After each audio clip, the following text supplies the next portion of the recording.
Well, the Halos returned home last night looking for some home cooking. There was a great crowd on hand, another expected tonight, but unfortunately the Halos dropped game one. And tonight we get you ready for game two of this three-game set against the visiting Boston Red Sox. Hi, everyone. From inside the Big A, Victor Rojas along with Mark Dubiza. Glad you could join us once again for Angels baseball. And like we pointed out, a very tough loss for the Halos. They lost a half game, too, in the American League West with the Texas Rangers idle. Tonight, a fantastic pitching matchup. One ace going up against a guy who used to be the former ace here of the Angels, Jared Weaver, going up against John Lackey. Well, best of friends, Victor. Both very competitive. Of course, Jared Weaver jumped into that mantle as the ace of the Angels staff. Great fastball, throwing that two-seam fastball on the internet. One of the best straight changeups in the game. Throws it to both the lefties and righties. Very good slow curveball. Very competitive and will throw a ton of strikes and strike out batters. John Lackey, the former ace of the Angels, now in the middle of the rotation for the Red Sox. Hasn't been quite as dominant, but he does have a great 12-6 curveball. Fastball settles around 90 to 92 range. And, of course, you talk about competitive, you talk about John Lackey. Both 9 games winners this season. John Lackey, 102 wins in his career for the Angels. So both these guys look to go out there and throw up some zeros early, but this is a huge game for the Angels tonight in which they need to be able to win. They have the right guy on the hill tonight in Jared Weaver. Well, the Angels were stymied last night by Clay Buchholz. The offense needs to get it going. What is the approach tonight against the former ace? Well, I think you got to get in yourself in fastball counts. John Lackey, when he gets ahead, will throw that curveball, which is one of the best in the game. If you get him in fastball counts, it's not overpowering. Like I said, about 90-92, relatively straight fastball. That's when you do the damage. And put the pressure on him as far as stealing bases if you can. Make him feel the position. You have a chance. Well, when they announced his name here at the Big A, John Lackey got a horrendous boom. We're ready for game two here at the Big A. We've got lineups and first pitch when we return.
Lovers of Angels baseball, nobody beats Howard's. Buy the all-new 2011 Hyundai Sonata. Visit your Southern California Hyundai dealers today. And buy Shakey's Pizza. What did pitcher Doc Ellis wear in his hair on the field? Go to Shakey's.com/trivia. Certainly a great shot down there at the Huntington Beach, Pierre. It is a great shot here at the Big A as the Angels have taken the field. A couple of lineup changes already for the Boston Red Sox. Take a look at that starting lineup. J.D. Drew originally was in the lineup, but has been scratched due to a tight hamstring. Marco Scudero will lead things off at short. Jed Lowry play at second base. Kevin Youkilis at first. David Ortiz, a multi-homer game last night. Victor Martinez doing the catching. Adrian Beltre at third. Jeremy Hermida, who was in the 9-hole, moves up to the 7th spot in left field. Mike Cameron in center. And Darnell McDonald will get the start in right field and bat ninth. That starting 9 for Boston comes into this game with a 56-44 record. Will take on the right-hander by the name of Jared Weaver. Jared 2-2 in his career against the Red Sox. Good ERA, 3.19.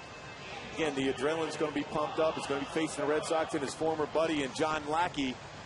9-game winner so far this season. Should be a lot better than that. He's pitched excellent baseball. Fastball anywhere between 88 and 92. Very good slow curveball, a slider, and a great changeup. Up amongst the leaders in strikeouts once again. Take a look at the defense behind Jared Weaver tonight. You've got Juan Rivera in left, Torrey Hunter in center, Bobby Abreu in right. On the infield, Alberto Callasco at third base. Meister Sturz gets the start at short with Howie Kendrick at second. Mike Napoli at first, and Jeff Mathis, as always, behind the plate doing the catching for Weaver. And Meister in the shortstop position. Soft hand, has played there a number of times in the past. Primarily been playing third base and second base this season, but very gifted as far as range at that shortstop position. Turns the double play exceptionally well. Eric Ibar just getting the day off. Ibar in last night's game went 0 for 4. Matter of fact, 0 for his last 8. So just a night off. As Marco Scudero steps up to face Jared Weaver. He took the loss his last time out. Pitched exceptionally well when he was matched up against Cliff Lee.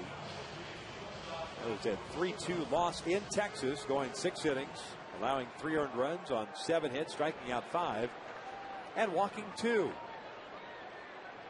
Red Sox taking game 1 last night, 6-3 the final of that one. Clay Buchholz picking up his 11th win. Dan Herron, who got the start, his first Angels start, and was knocked out of the game, took the loss. He's 0-1.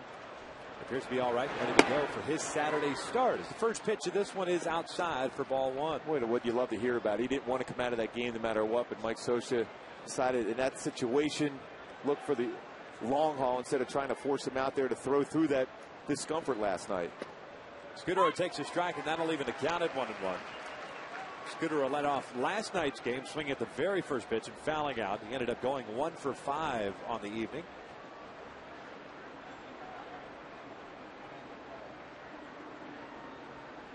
Here comes the 1-1.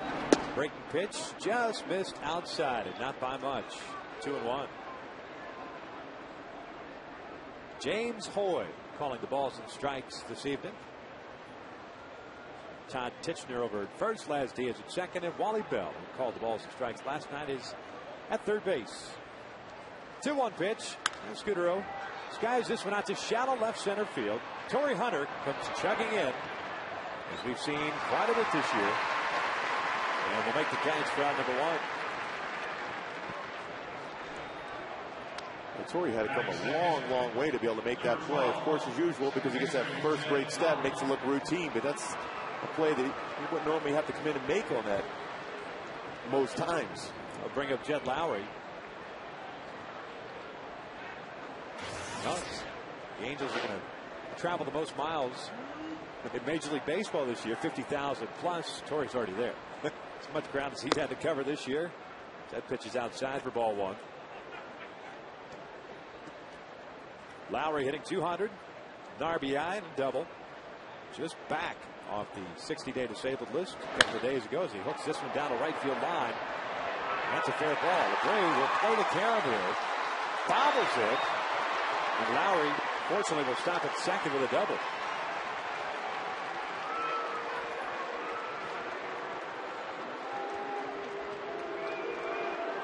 Lowry had a double last night at his first plate appearance. He's batting in the 7th spot. And picks up his second of the season. You have a catcher reaching back for a fastball. You know the location was not exactly where Jared wanted to throw, and Lowry made him pay for that, turned on it, hit down the right field line for a double. Here's Kevin Youkilis. He had a big game last night, 3 for 5. Matheson, Jared can talk things over quickly with the man at second base here in the early going.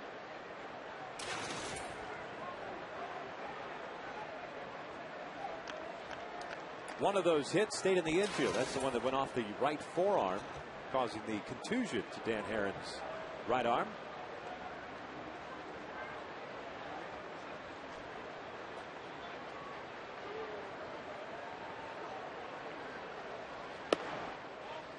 That pitch is down low for ball 1. A little different strike zone early on in the game here for James Hoy as compared to Wally Bell last night. That was a pretty good pitch. Must have been a little low.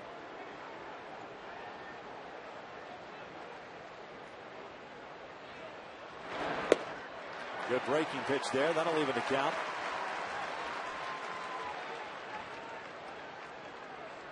Weaver's been a workhorse. Has thrown 6 innings or more in 12 straight starts. American League leader in strikeouts with 147 coming into tonight. The 1-1 pitch. Outside, 2 balls and a strike.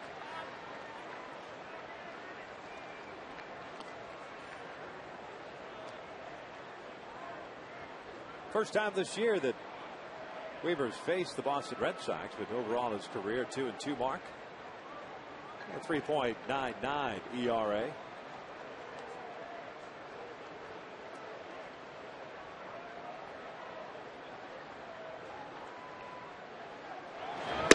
Two-on pitch outside. And it's 3-1 with David Ortiz on deck.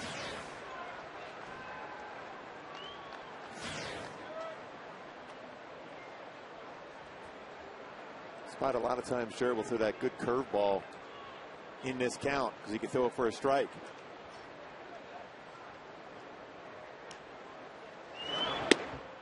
That one's on the corner. Youkilis doesn't like the call. And it's a full count. End up throwing the breaking pitch 3-1. If you can throw that for a strike, that allows you to get in the mind of a hitter, because then he's got to look for both a breaking pitch, and then when you do that, that's when you get the fastball go by you for a strike. Payoff pitch, fastball right down the middle for a ball. How's that not a strike? I think Youkilis thought it was a strike.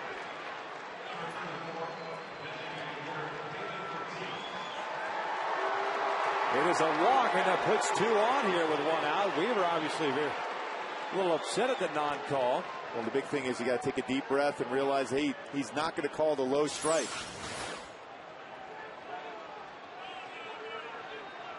Man.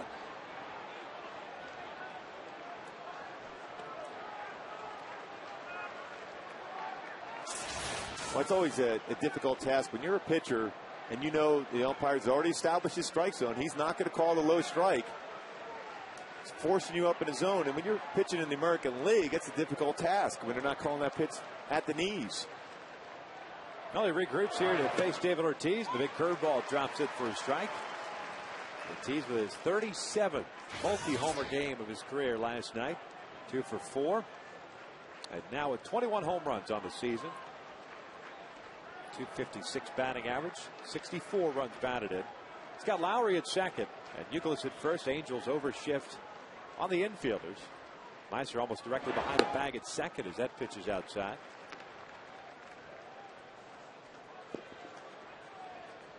Also, one thing, you always, even though Lowry doesn't run particularly well, doesn't run a lot, it's always difficult for a third baseman who's played over like that to be able to cover the base in case a throw is made to third base in a stolen base attempt.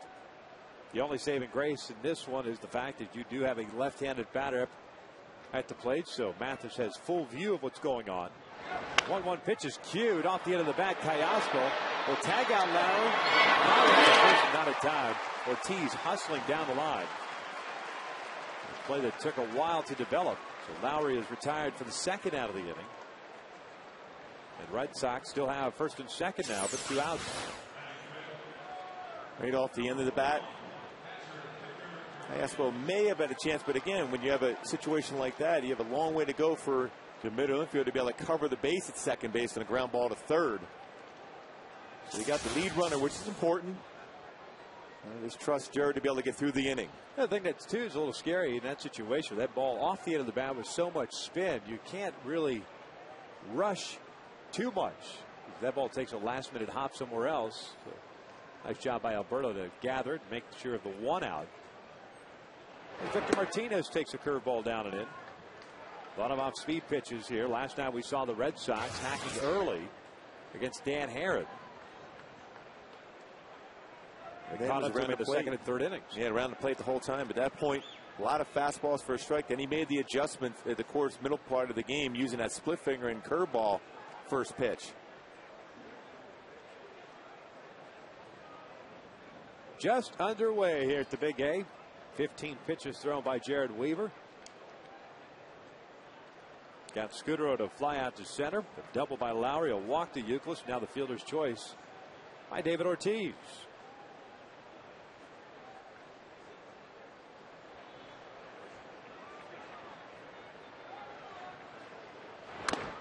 Jammed him. Good fastball. And good location. Evens the count at 1 ball, 1 strike. Especially for a guy that's just off the disabled list with having to deal with a fractured left thumb. And then the first pitch being a slow 70-mile-an-hour curveball. Then you throw a 92-mile-an-hour four-seam fastball in on the hands. Late on it.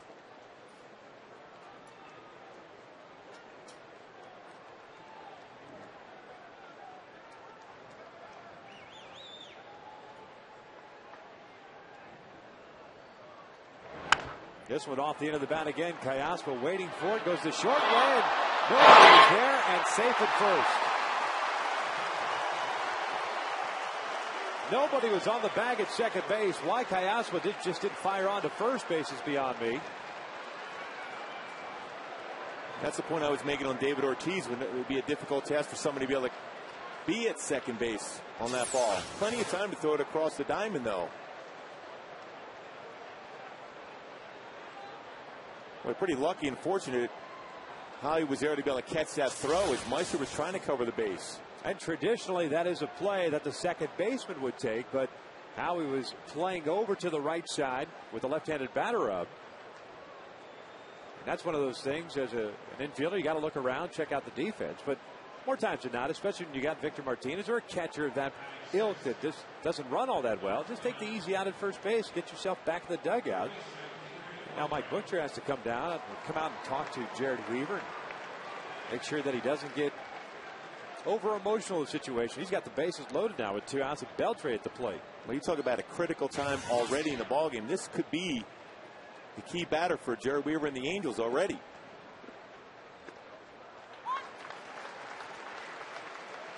The fielder's choice is how Martinez reaches at first base.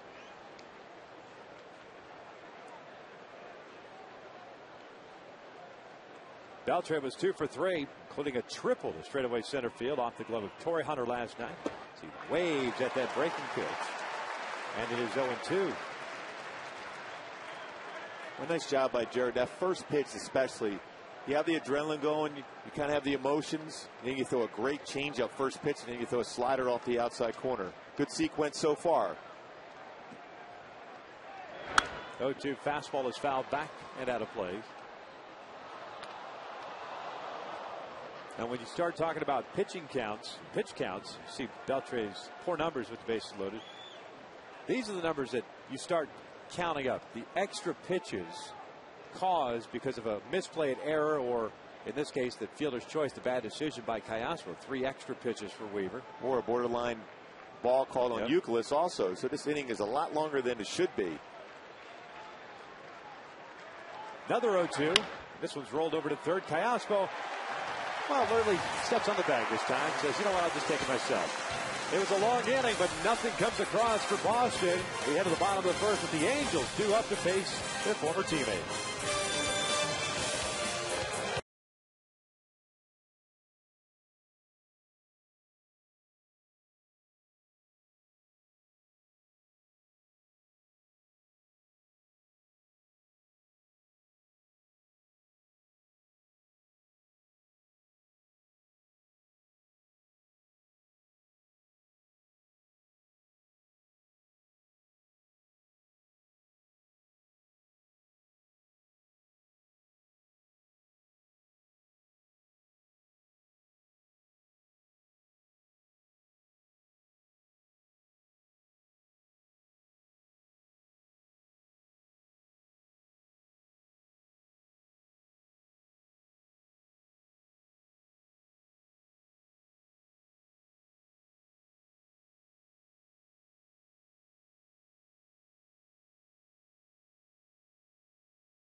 One of many signs, and of course Trader John's.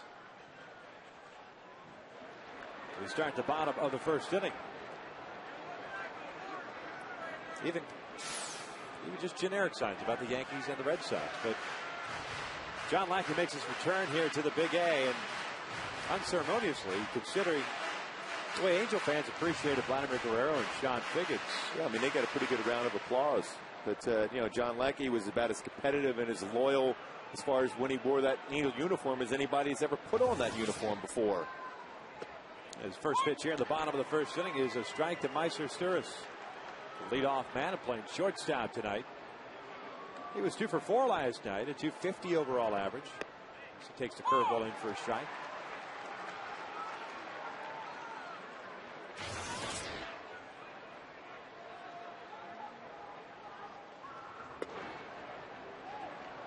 One ball, 2 strikes here on Sturis. John Lackey, you can see there, 94-mile-an-hour fastball. He goes from 89 to 94. Curveball, slider, changeup. 2 type of curveballs, a 12-6 variety and 11-5 variety. Different type of break to it. Well, he did face the Angels in Fenway back in early May. Was very good in that game. Picked up the win to the career high victories, 19 in 2007. The year he made the All-Star team. 3rd in the Cy Young voting.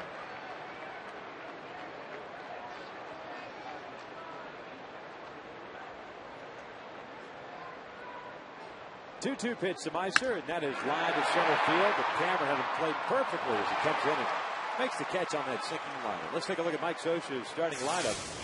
We already saw Meiser Sturis, Alberto Callasco in the 2-hole playing third base, Bobby Abreu in right, Torrey Hunter at center, Hideki Matsui at DH, Mike Napoli at first, Howie Kendrick gets back in the lineup at second base, with Juan Rivera in left, and Jeff Mathis doing the catching at batting ninth against John Lackey.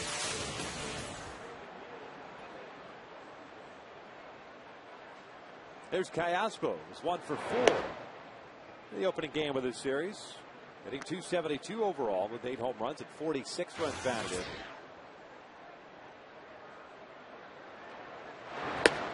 Takes upstairs, and it's 2 balls and no strikes. Callasco spent the bulk of his time at third base. Still just trying to find his way around offensively with the Angels. Hitting just 200 in the short amount of games that he's played here as he takes a strike. Showing a little patience at this at bat. He's generally up there hacking that first or second pitch. Already 3 pitches. Trying to see what John Lackey's going to try to get him out with.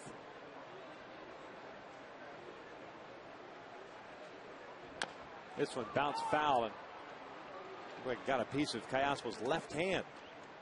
As the count is now at 2 balls, 2 strikes.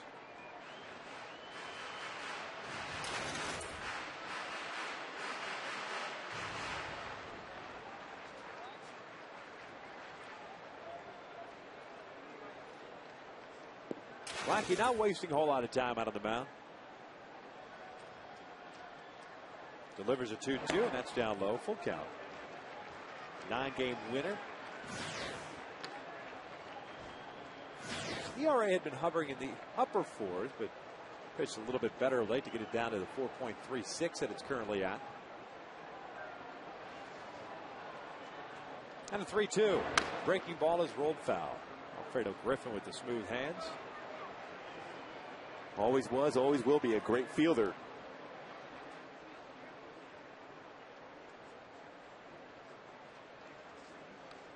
You know, it's about John Lackey, though. He's always had very good compact mechanics.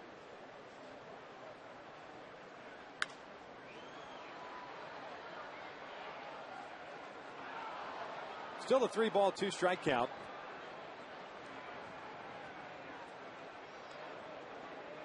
The strikeout and walk ratio is probably not where he would like them to be. 77 strikeouts on the year, 49 walks. As Callasco puts this one on the ground is short. That one came up on Scooter. With it. And Callasco is retired for the 2nd out here in the first. Defensively for the Red Sox, they've got Hermida in left, Cameron in center. McDonald getting his start in right for J.D. Drew. Beltran and Scooter on the left side. Lowry, Euclid on the right side with Victor Martinez doing the catching. Darnell McDonald put in the right field with a late addition to this lineup in the outfield position after J.D. Drew had a tightness in his hamstring. So you wonder how ready he is going to be able to play in right field and force an issue, especially this big right field at the Big A. Isn't that the guy you worry about usually? That late insertion into the lineup? No question.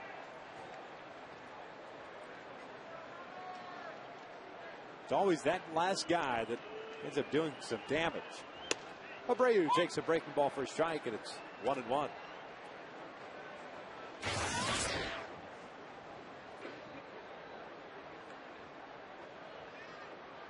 Bobby had that first inning home run last night as he fouls this one back, giving the Angels a short-lived 1-0 lead. Boston tied it in the second, went ahead in the third. They tacked on some more runs in the 8th inning before Hideki Matsui got it back to a 1-run deficit. And then all of a sudden Fernando Rodney gave up 2 runs in the 9th. Abreu takes outside. 2-2. Bobby's had his troubles against John Lackey in his career, hitting 185 against him, just 5 for 27. But one of those hits being a home run.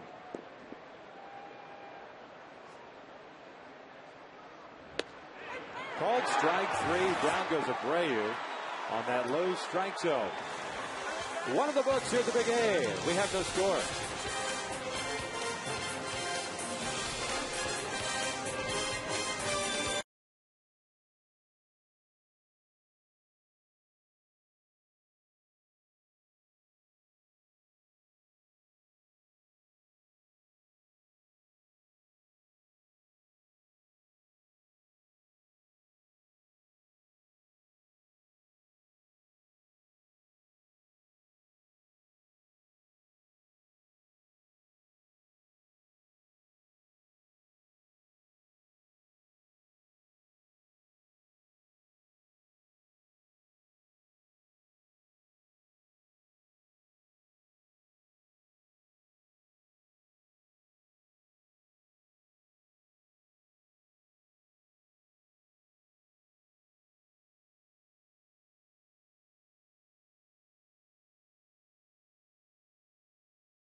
Game, no scores. Jeremy Hermida lay things off. Boston setting up the bottom third of their order. Hermida, Cameron, McDonald.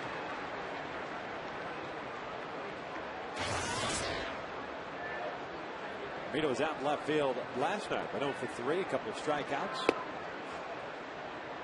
There's a move for a defensive replacement. And Patterson came on in the 7th inning.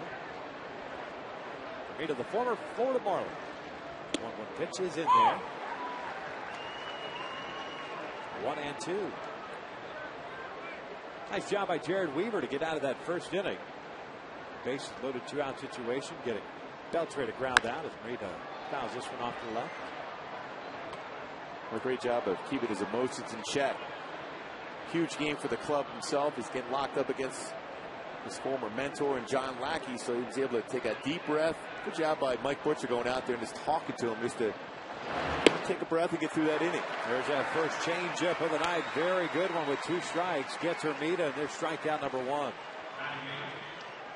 This is such great arm action on this changeup. As you're a hitter, you think fastball, but then it runs away at 79 miles an hour after the pitch before at 93. So far out in front. Key to as a pitcher against a hitter is getting them to have those front hips open up quickly. If you do that, you can be successful. Mike Cameron takes a curveball that just misses inside.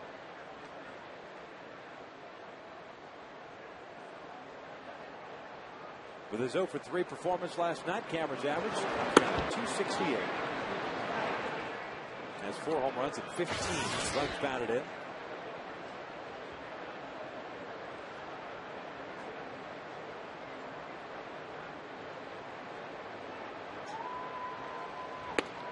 And fastball sails way inside.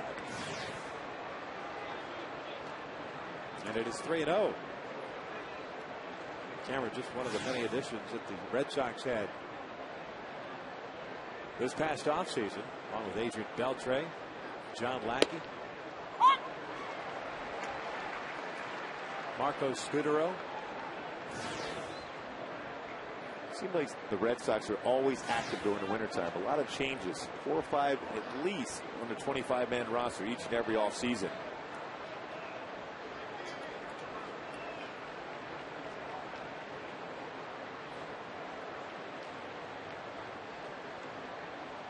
Three-one pitch. Cameron fouls this one off the mask of Jeff Mathis.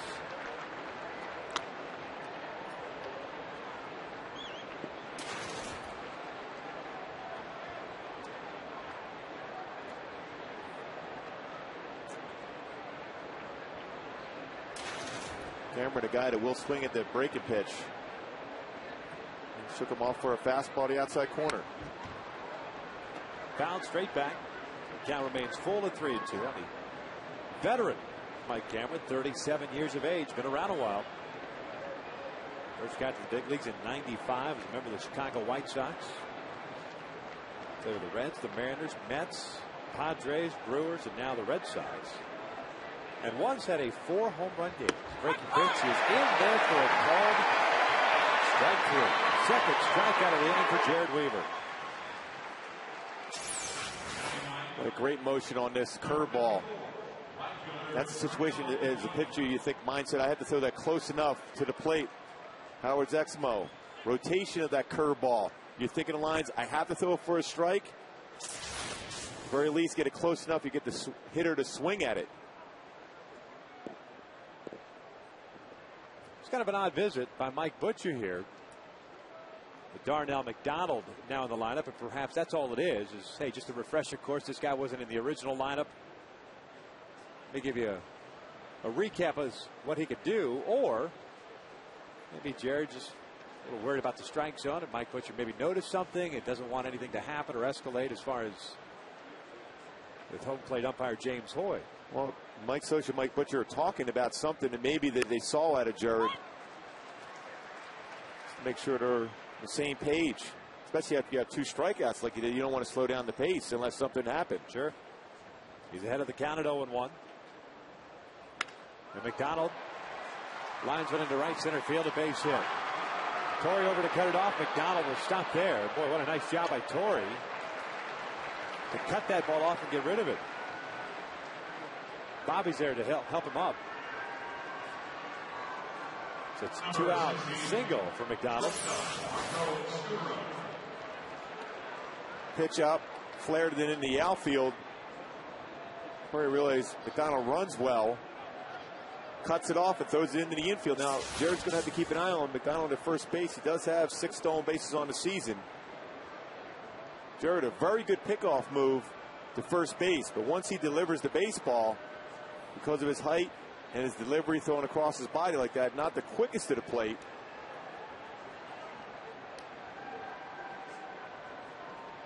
Scudero hit a fly ball to center field in the first inning. He's 0 for 1.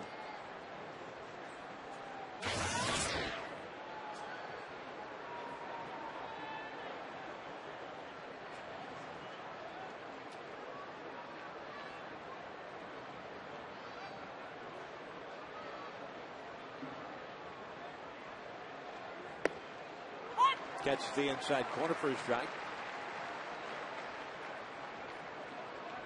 Scudero had spent the last couple of seasons with the Toronto Blue Jays. Prior to that, the Oakland Athletics. And almost every year down in the Venezuelan winter leagues. Among the league leaders in batting average. Granted, you can't put a whole lot of stock in winter league stats, but for a veteran guy that's always been known as a pretty good contact guy,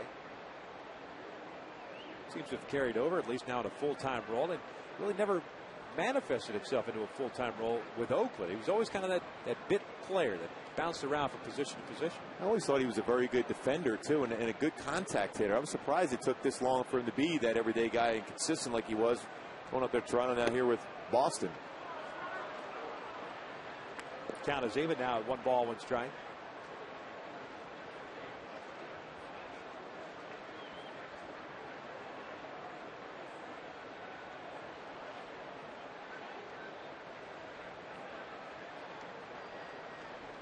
He's got some pop in his bat. 5 home runs this year. 30 RBIs. He bounces this one under the glove of Weaver and past it out of Howard Kendrick. McDonald will stop at second. So back-to-back hits with 2 outs here to second. The inning continues here for the second baseman, Jed Lowry. Pitch on the outer half, just underneath the glove of Jared Exmo.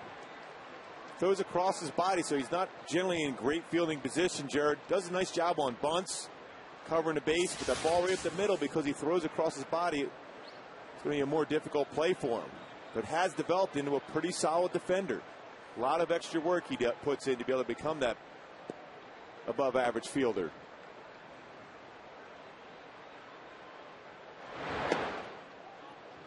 One ball, no strikes as Lowry takes that one down in the dirt. It looked like it was a cross-up, but that's still a strike. Going to have to go in and discuss what the sign is with the man on second.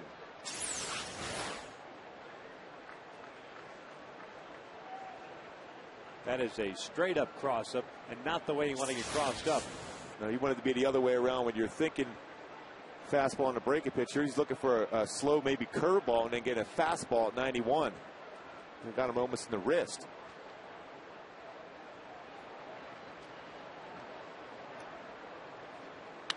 This one out towards center. Torrey's got a beat on this one. Here's out number 3. We head to the bottom of the second here at the Big A. Still scoreless.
Second. And usually when you've got 2 guys that are aces or former aces, as we have tonight, Weaver and Lackey, the game usually progresses a lot quicker, but just the bottom of the second. You can see, especially when your offense has not been scoring runs, you get a pitcher in Jared Weaver's more apt to try to hit spots more so than be throwing the ball down the middle and trust the movement, because that one bad pitch may result in a home run or a couple runs, you end up losing the game. That's why it's important for the offense, for the Angels to get going here. Torrey pulling the trigger on the 2-0 slider. It's 2 balls and a strike. He was 0 for 4 last night. His average now at 289, 16 home runs, 64 runs batted in. Chipped in 25 doubles. Lackey trying to back up the slider with another. It's 3-1.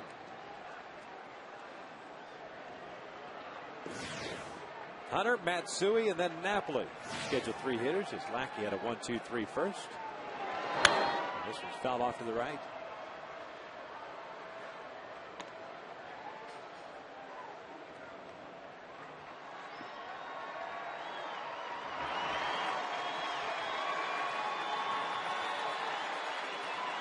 Three-two pitch. Torrey fouls that one at the plate.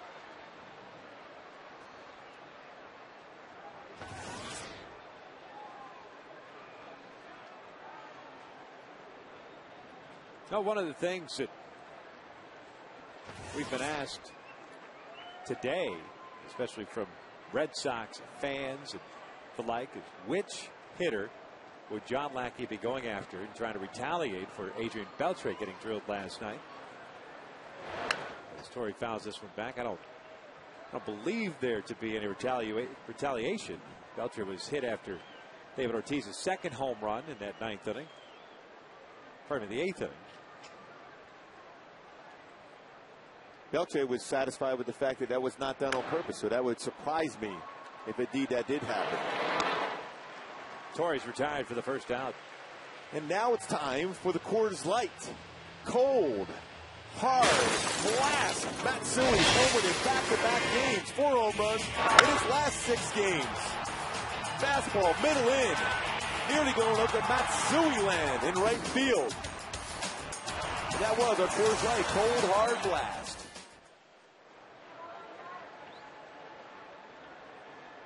That home run is 14th of the year. Hideki with a 6-game hitting streak. Courtesy of the home runs that he has been hitting of late. 2 for 3 overall last night. 55 runs batted in.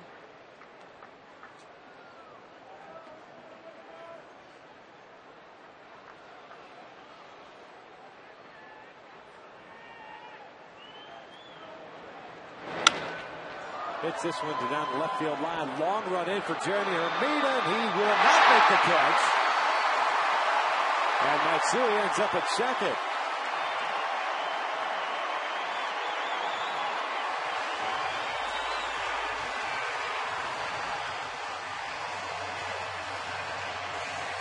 Now Hermida did have to leave his feet, went into that slide. The ball that was not hit that deep. You see how they call it? Looks like they called it a double. I think he flat out missed it. He didn't even touch his glove. No. Angel fans have seen that reaction before. See if I can come back and haunt John Lackey. The offense needs some kind of spark. Maybe that kind of play like that can get it rolling. Napoli takes a strike. Now they've pulled that off as a hit, and it is an error on Jeremy Hermida.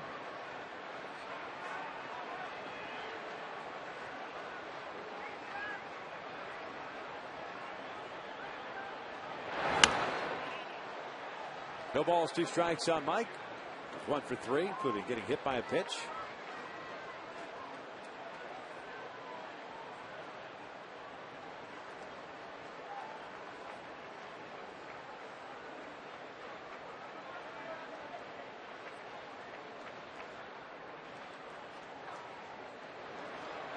Napoli accused this one foul on the first base side.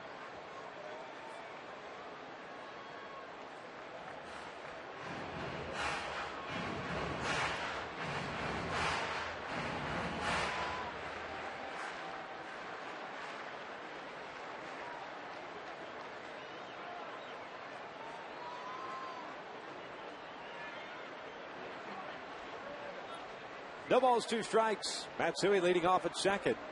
1 out here in the second. Way outside. It is 1-2.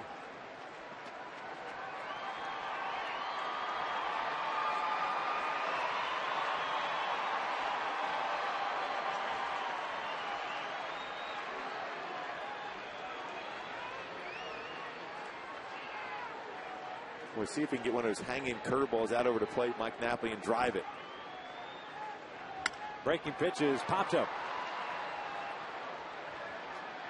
Mike Cameron settles underneath it and makes the catch, and there's out number 2. Let's take a look at our Hyundai keys to the game. Well, the offense is going to have to find a way to apply constant pressure against John Lackey, whether it's a number of hits in an inning or start running some base runners, get an opportunity to steal a bag. You got to try it. John Lackey doesn't make many mistakes, if we, as Angel fans know, throughout his career. So when you have that opportunity, you got to apply pressure right away. Howie Kendrick takes a strike on the inside corner. Howie did not get the start last night, but did pinch hit and actually got 2 plate appearances, went 0 for 2. Hitting .270 on the year.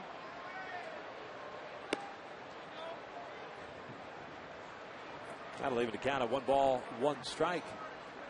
The Angels last night with men in scoring position 0 for 8. Well, Boston was 3 for 6, but Boston now is 0 for 4 in tonight's game. And Matsui's hanging out in scoring position after the error by Jeremy Hermida. 1-1 pitch is hit on the ground over to second base.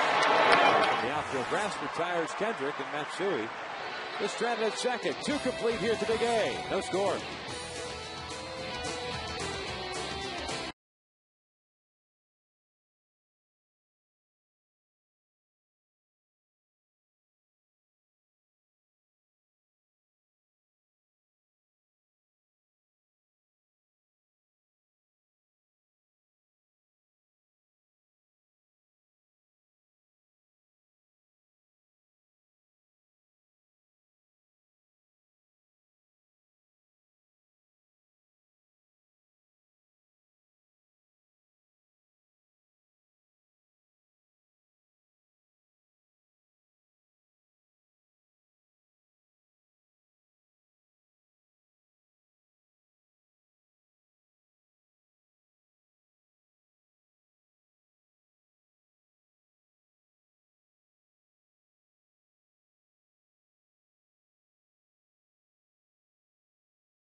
Be sure to visit farmers.com today to hear more true stories from farmers' customers and to find a SoCal agent near you. Youkilis fouls off the first pitch, and it's no balls and a strike.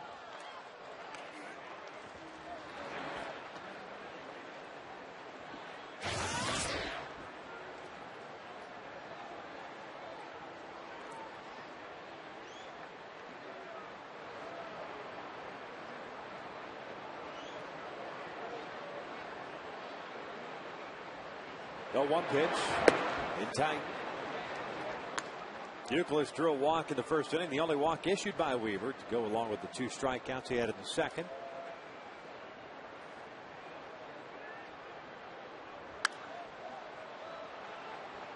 Well, you've seen good pop on the fastball early in the game for Jared at 92. He's been up at 93.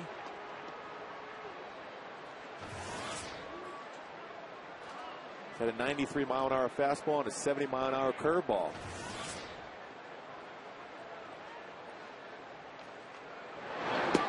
Check swing. Did he go? He did, says the first base umpire, Todd Titchener.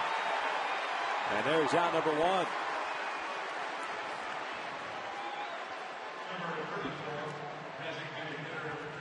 Boy, that's a real good sequence of pitches for Jared Weaver. Off-speed pitch, clearly crossed home plate. Good call. Then again, anytime a batter's going to take a check swing, it should be a strike. Here's David Ortiz with 1 out, nobody on. Especially when the other team does it. Absolutely. Of course.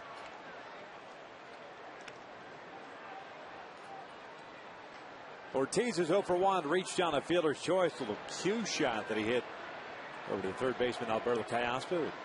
Ended up tagging Jet Lowry on for the second out. There's a strike. That's 1 ball, 1 strike. Take a look at our U.S. Marines. Leaders of the game. Talking about David Ortiz, 54 home runs back in 06. At the Boston Red Sox record of 50 by Jimmy Fox, double X.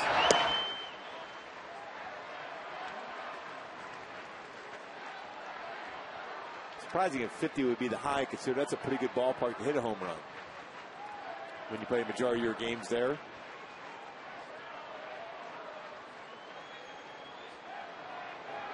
Two 1 pitch. This one's fouled back.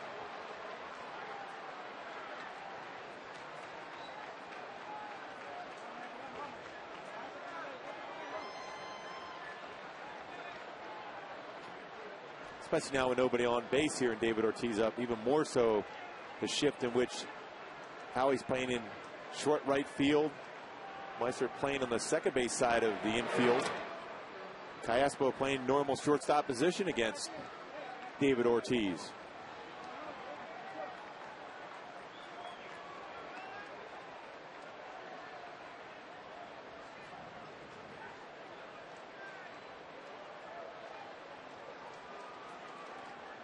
So a full count here with Victor Martinez on deck. The breaking ball's cued, foul. A lot of off-speed pitches.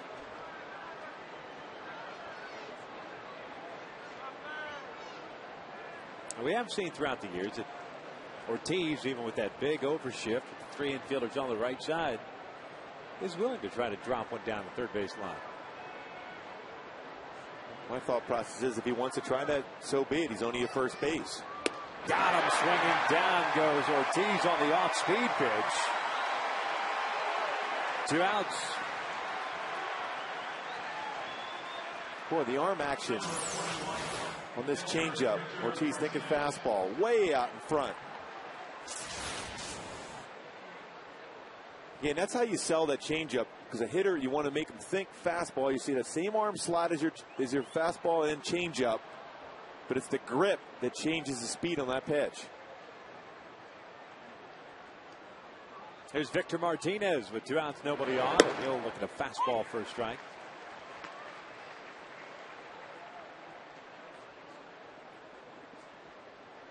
Overtaking Dan Herron. Aaron had 8 punch-outs in 4 2/3 last night. As Martinez hits a high fly ball to shallow right center field. Howie Kendrick going out. Torrey Hunter coming in. And it's the Torrey Hunter show. He makes the catch. A 1-2-3 inning for Weaver. The first time he's retired the sign in order. We are still scoreless.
John Lackey has faced 7 Angel batters. 1 has reached, courtesy of the error by Jeremy Hermida. And here the third, the Angels sent up Rivera, Mathis, and Escuris.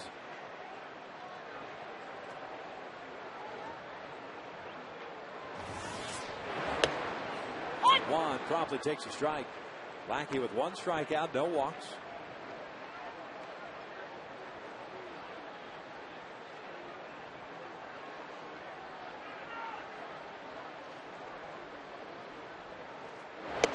Oh, 1 just misses in. 1 ball, 1 strike. Rivera was 1 for 3 last night. His average at .258. He's got 11 home runs and 35 RBIs.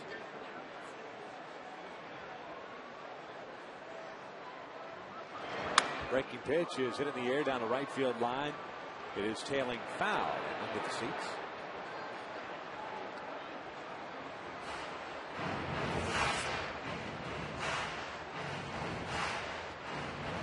So Lackey again will face Rivera with a 1 ball, 2 strike count.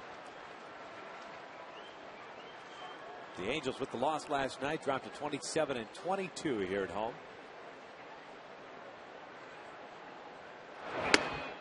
2-2 now. And with that road stretch through New York and Texas, now 3 games under 500 away from the Big A, so a 52-50 record. 7.5 game deficit in the American League West. Rivera checks his swing and fouls it. Speaking of the American League West, the Oakland Athletics, who are also 7.5 back. And the Texas Rangers are tied at 1. That game heading to the top of the 10th inning. They're actually in the top of the 10th inning right now with Oakland batting. Boy, Oakland's been pitching so well. Get just enough offense to make a run in this division.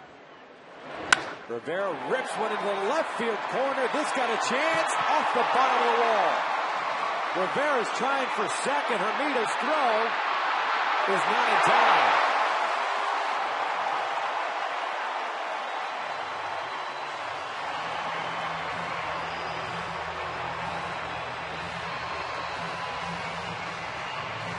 Boy, it took Juan Rivera forever to get to second base, and it certainly looked as if maybe he thought that ball was high enough to get out, but he laced that ball. And a nice play by Hermida playing the carom. Boy, a sinker down and in. Hermida did a nice job right off the carom and threw that ball in. At that point, Juan realized he better turn on the afterburners and try to slide around, and was able to get his hand on the base before the tag was applied.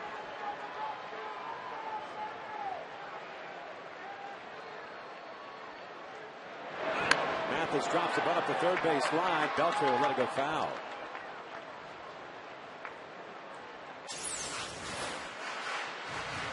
Gillard was trying to apply the tag, the slide, a good reach in by Juan Rivera, was able to get in there at second base.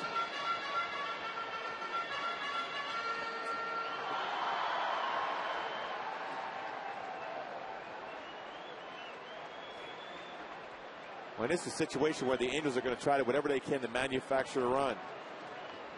Jeff Mathis has to get this bunt down.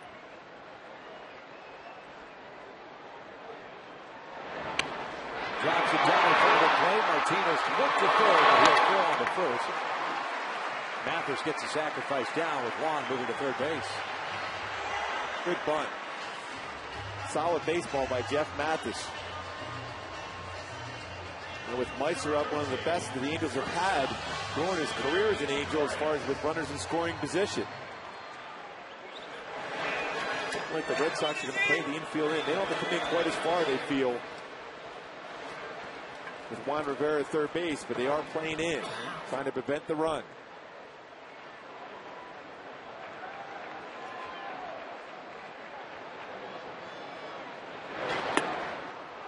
Meister chasing that first pitch breaking ball. It's no balls and a strike. Hit a fly ball to center field in the first inning, so he's 0 for 1.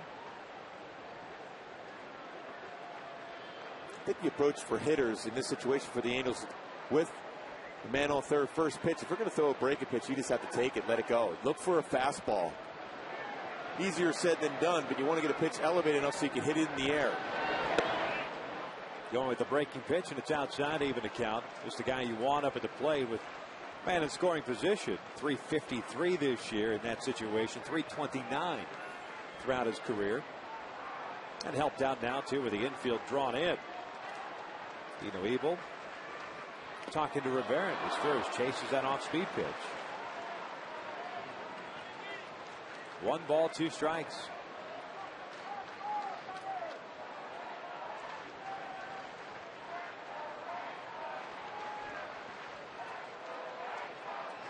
Mike Cameron extremely shallow in center field.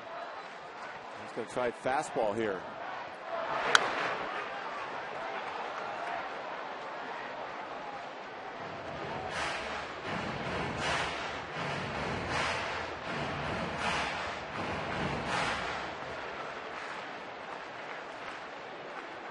Rivera with a leadoff double, moved to third on the sac bunt by Mathis. Now it steers to the 1-2 count. 2-2 now.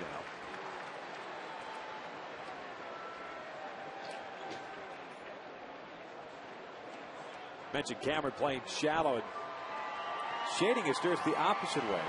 Big alley up the right center field way. Well, Cameron plays about as shallow as anybody has seen in the American League. This one a bouncer towards short. Here comes Rivera. Rivera is out of the plate.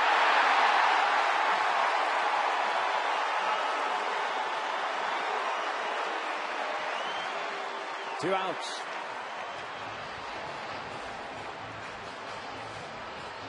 Definitely play you're going on contact anyhow, especially when the shortstop has to move out of his position to be able to make that play. Good quick throw by Scudero to Victor Martinez, gets Juan Rivera at the plate. It looked like he fielded on the outside part of his glove to be that much quicker to the throw. Strong and accurate throw, especially going to his left. So 2 outs and a man at first. And here is Alberto Callaspo. Lackey throws on to first.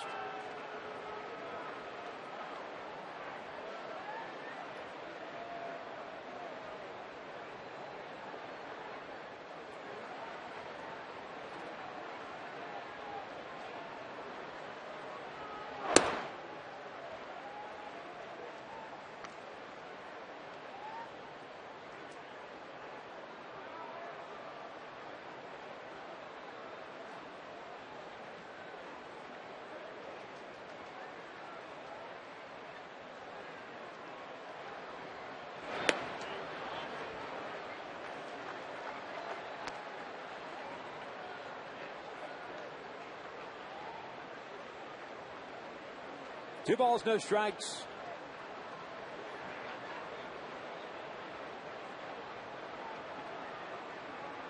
Callaspo grounded out to short his first time up. Alberto calls time as Lackey was taking a little too long.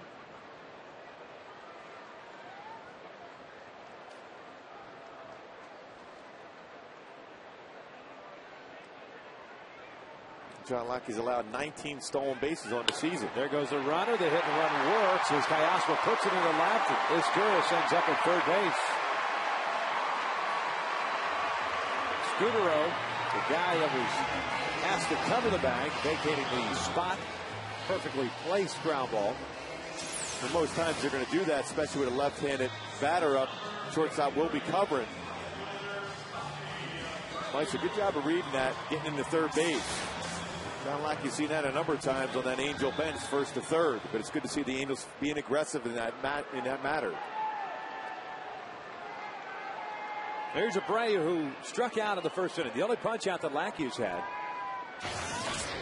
And he went down looking. Angels still looking for that first hit with a man in scoring position in this series. 0 for 11.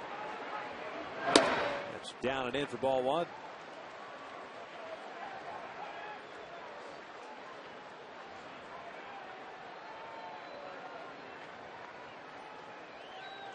Meiser at third, Callaspo over at first.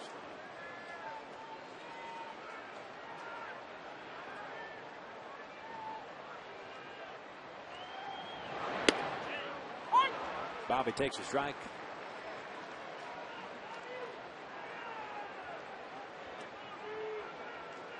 Looked like he wanted to pull the trigger on that last pitch, but decided to hold up. In case you're wondering, Kyle does not run a whole lot. He has 3 stolen bases on the year. As this one is ripped to the deep right field. McDonald's not going to get this one off the wall.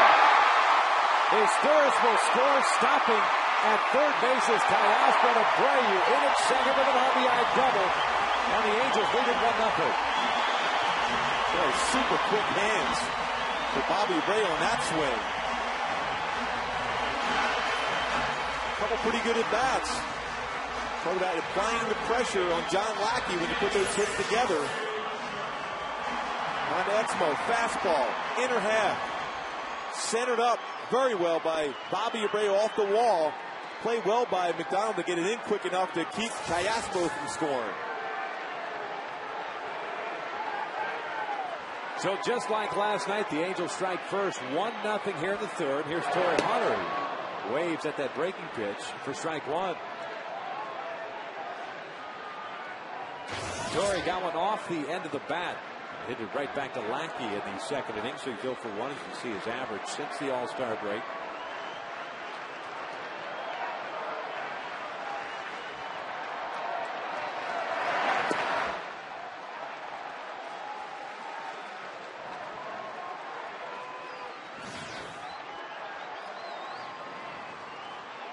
See the score at the top of your screen. The Rangers defeated the Oakland A's 3-1 in the bottom of the 10th inning. So Oakland falls to 8.5 back in the West. Sliders cut on and missed, 1-2. John Lackey a lot of times in this situation, especially ahead of the count 1-2, will throw that nasty 12-6 curveball, but he does have a tendency at times to bounce that pitch. 3 wild pitches on the season.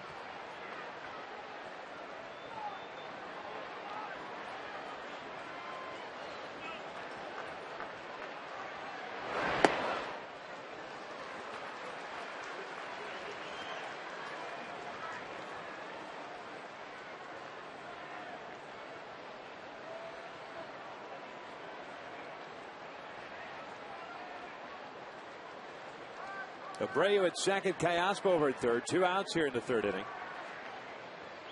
1-0 Angels. 2-2 pitch to Hunter. Fastball inside, full count. Matsui on deck.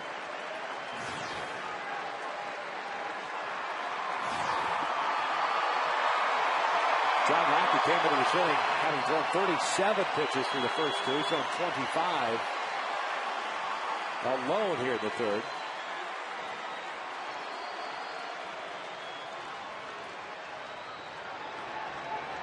Here's the payoff. Troy bounces it foul.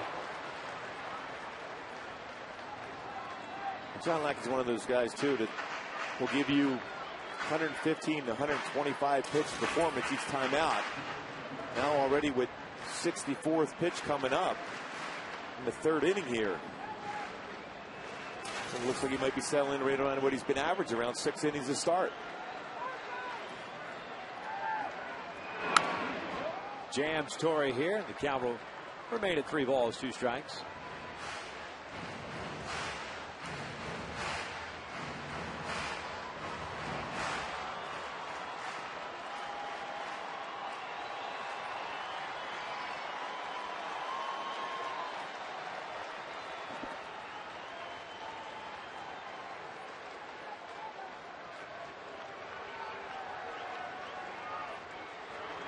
Another 3-2. Hunter takes a fastball for a called strike 3. But the Angels strike first. They get a run. They do it on 3 hits. Leave 2 on through 3. Angels lead at 1-0.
Here's Adrian Beltre to lead things off. My partner has the wheels churning here. I'm afraid to say Dean Chance because everyone's going to say, why do you say Dean Chance on everything? But I'm going to stick with him anyhow. All right, well, let me ask you, why do you say Dean Chance on everything? Because when I first started working here, every time there was a trivia question, whether it be a no-hitters or something done special, it was Dean Chance. That is a foul ball down the left field line. It's no balls, 2 strikes. Very good pitcher. Just a random name that pops in your head, said, I'm going to hang on to that one. Yes. Always. Beltre broke his bat on that, so his count remains at 0-2. He'll have some new lumber. Clyde Ryan. Nolan Ryan. Frank Tanana. Mark Langston. Dean Chance. I know Chuck Finley's definitely one of them. Mike Witt. Yeah, that's a good call. You're probably reading the media guide. Yeah. My spare reading time. Yes. Just every third day I go back to the Angels media guide. As well you should. Yeah. Got nothing better to do. 0-2, and he got him with a high fastball. Down goes Beltre. And there is out number 1. Hey, folks, get ready. It's just about to happen. It is Rally Monkey Dispenser Night. Soap Dispenser Night. That's right, Gooby. Oh. Go ahead and dab that sweat on your forehead. There it is, July 31st. That's Saturday. It's free to all kids, 2 to 18 in attendance, and it's courtesy of Custom Comfort Mattress. Purchase the tickets today at angelsbaseball.com or at the Angels Stadium ticket window. I got my calendar. I've already marked off the days. It's getting closer and closer. Jeremy Hermita's 0 for 1 with a punch out. He's quickly in the hole here at 0-2.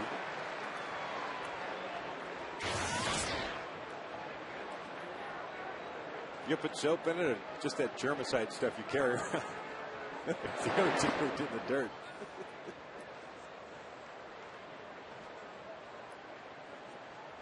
I need it. I'm looking forward to it.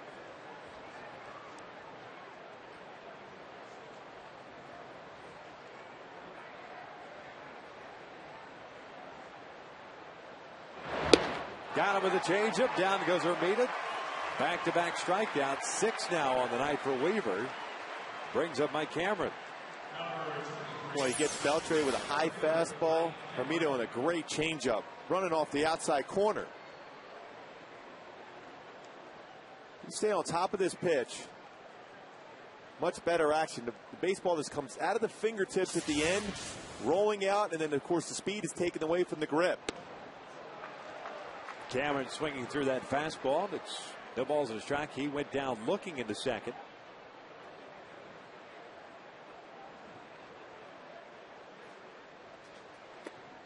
Lays off the breaking pitch. Did not go. The count evens at 1 ball, 1 strike.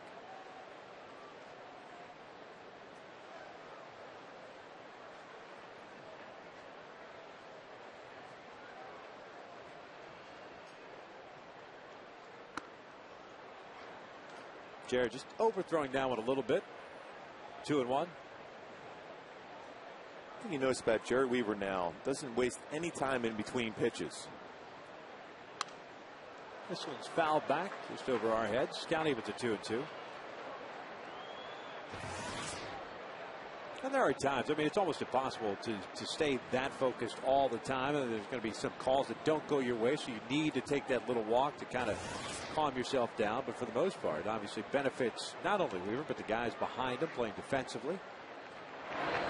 Cameron takes the 2-2 curveball outside, full count. I mean, you look at Jared, and he's a very competitive pitcher. And I think the defense behind him, although people think that, you know, watching the game, sometimes he's showing too much emotion, they feed off that energy. That's why they're more apt to make those great plays. And he drops a changeup on the outside corner. 1, 2, 3 go the Red Sox with 3 punch outs. Beltre on the high fastball, Hermita on the off-speed pitch, and Cameron with the straight change. We head to the bottom of the 4th. Angels still lead it 1-0.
Angels history.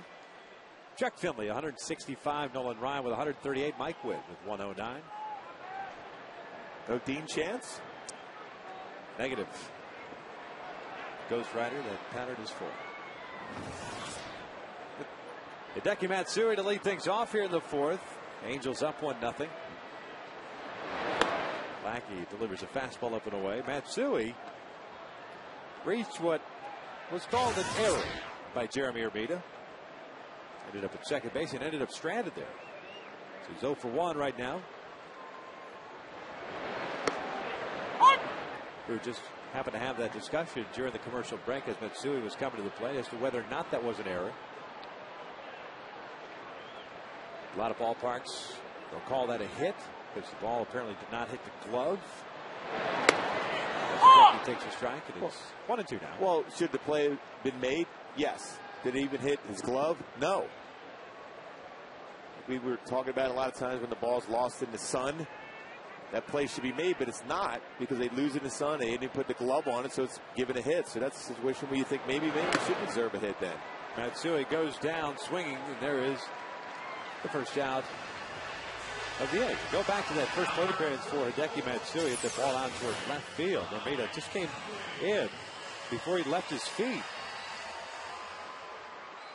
Should have been made, yes. That's an error. I'm sorry, man. Now, if he were in a slide already and he misses it, it's a play that should be made, no question. If I'm on the hill, I kind of want to know. Napoli swinging at the first pitch. It's a moonshot out to shallow right. McDonald is there, makes the catch, and there are 2 outs. Let's go to our FoxSportsWest.com poll question for tonight. There have been 5 no-hitters in the big leagues this year. How many more will there be? Going 2 or more. I'm going right here. That one. 2 or more. The way it's going right now. And we lost another perfect game also already. Howie Kendrick taken down low. It seems like almost every game there's a no-hitter into the 6th or 7th inning. That is pulled into left field for a 2-out base hit. Breaking ball kind of hung in the sweet spot for Howie. He's 1 for 2 now with that base hit.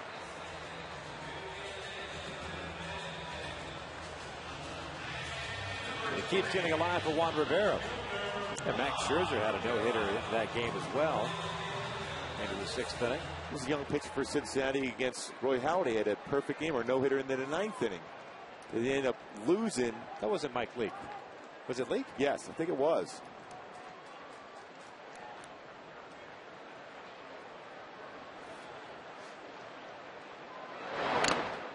Is the pitching that good, or is the offense taking a step back? I think if you really look at it, Victor, how many pitchers now in the major leagues throw 94 to 98? We haven't seen that in a lot of years. I mean, guys had good fastballs like the Drysdales and Sandy Koufax, Bob Gibson, pitchers like that when the mound was higher in the late 60s, early 70s. But not on a consistent basis, you see these type of arms. And also the ability to throw strikes and great secondary pitches. No balls, 2 strikes on Juan Rivera with a double his first time up. I mean, 2 perfect games. Nearly 3. Well, basically should have been 3 perfect games. All power fastballs outside of Dallas Braden is a guy that hits the spots very well, throws a good changeup. The rest of them all mid to upper 90s. At least 1 a month.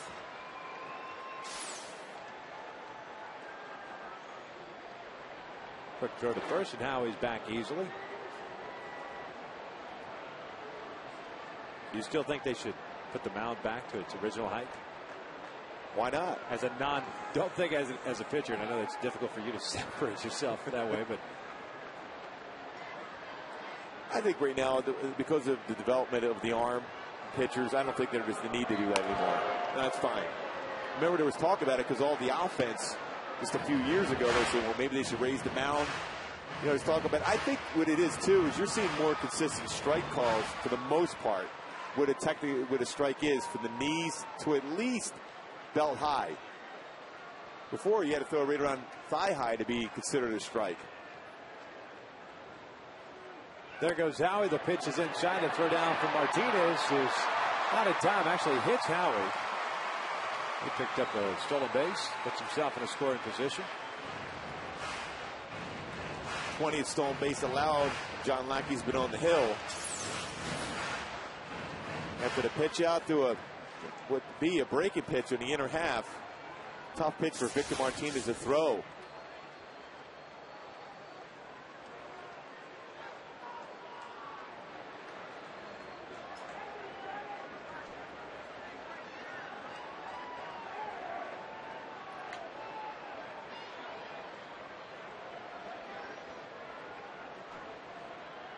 Two balls, two strikes.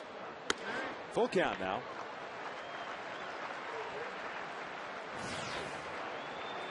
By the way, I think it was Travis Wood who nearly threw that no-hitter for Cincinnati against Roy Halladay that they locked up. It was a 0-0 game through 9. I think the Phillies won 1-0 in the 10th.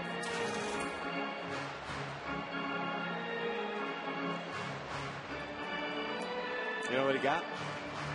Big old attaboy. Way to go. No decision.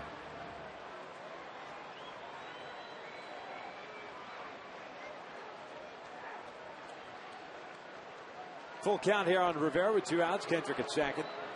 Angels up 1-0. Bobby Bray with an RBI double in the 3rd. Well, generally, when you think of John Lackey, you think about a guy who works quickly. He's been slowing down the pace today. That one's inside. There's a walk. So Lackey got ahead of Rivera at 0-2. Ends up walking him for his first base on balls issue. Keeps the inning alive for Jeff Mathis. 4 full counts, I should say, on Lackey's ledger. A lot of pitches thrown. He's at 78 now as we play here in the 4th. Mathis, no official at bat for him. Had a sacrifice bunt in the 3rd inning. Takes outside.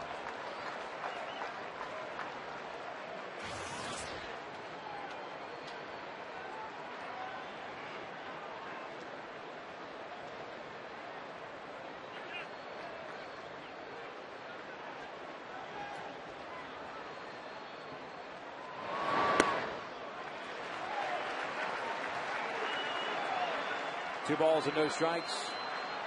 Look at Jeff Mathis right now. You got to be looking in terms of getting a good fastball. 6 straight pitches out of the strike zone for John Lackey. A lot of times the pitcher will try to aim that fastball middle part of the plate. That's why you got to have a good, strong approach and drive it. Now it's pulled over to short. Scudero's got it. Oh, force out Juan Rivera for the 3rd out. We've got 4 in the books here in Anaheim. Angels leading 1-0.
the last 7 in a row, and that includes 5 strikeouts. He's got 7 overall.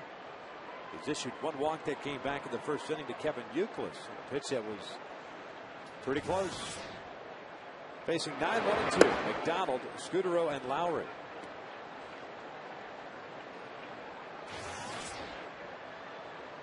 McDonald put into the lineup at the last moment when J.D. Drew had a tight hamstring. He's already contributed with a base hit, a 2-out knock in the second. It was 1 for 1.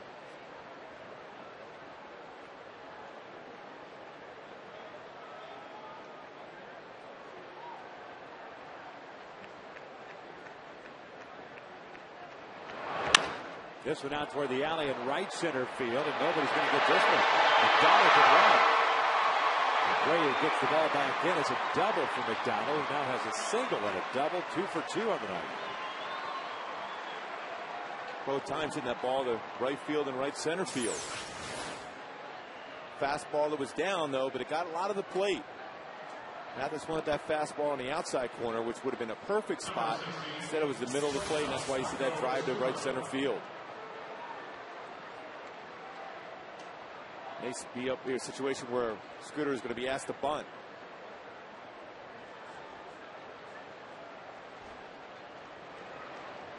McDonald with 2 of the 4 hits. And Boston has picked up both teams even in the hits category with 4. Boston had a bases loaded situation in the first inning with 2 outs. Jared shut that down, getting Beltran hit one off the end of the bat to end the inning.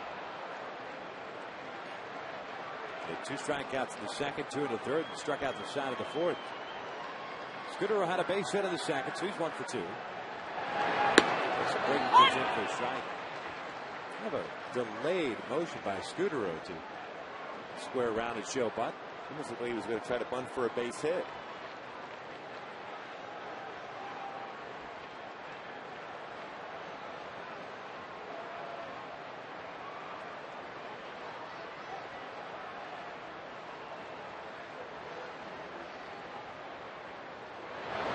Breaking pitch out towards center. Facing Torrey back, and this will essentially work on the sacrifice. McDonald is tagging. In there easily. There's the first out of the inning. Brings up Jed Lowry. Hey, folks, coming up on Friday, it's Wells Fargo Big Bang Friday. That's when the Angels take on the Rangers. American League West showdown continues. Begins on Friday, a 3-game series, and that's followed by that spectacular fireworks show. Purchase your tickets at angelsbaseball.com.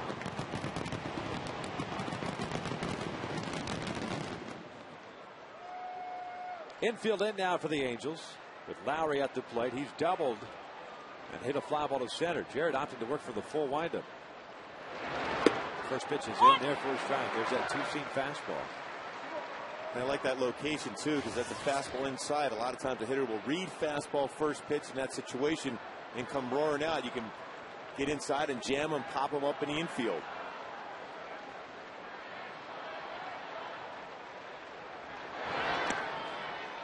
Change up, misses low.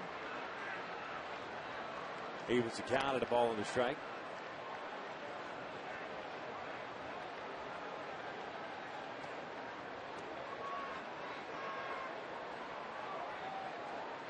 Jared leading Major League Baseball in strikeouts. It's the time where he needs that strikeout.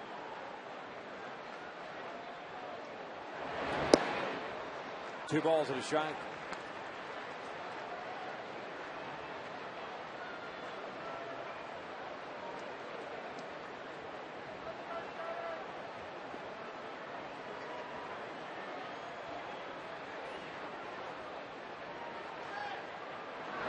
Breaking pitch is popped up to shallow left field. Asturis is going out. Rivera coming on, still coming on, makes the catch. There are 2 outs. But Juan had a long way to go. Well, he almost caught that on the infield dirt by the end. Again, when you got a left-handed batter in that situation, you're going to be able to play shallow anyhow. Once that ball's in the air, you got to think of line. Much easier play for an outfielder to come in. And then the infielder going back, especially with the infield in that spot. You see right away, Juan Rivera's calling it. looking into his glove. Much easier play for an outfielder coming in. And a heads-up job by McDonald, too. Down the line as the base runner at third, just in case that ball drops. He's got an easy route to the plate. They're supposed to be near the bag at third. So here's Youkilis with 2 outs. Swings the first pitch, grounds on his short. Asturis is down on 2 hits. Napoli digs it out. There's out number 3. No runs ahead, 1 left on. We head to the bottom of the 5th here in Anaheim with the Angels leading it 1-0.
At first, but a great pick.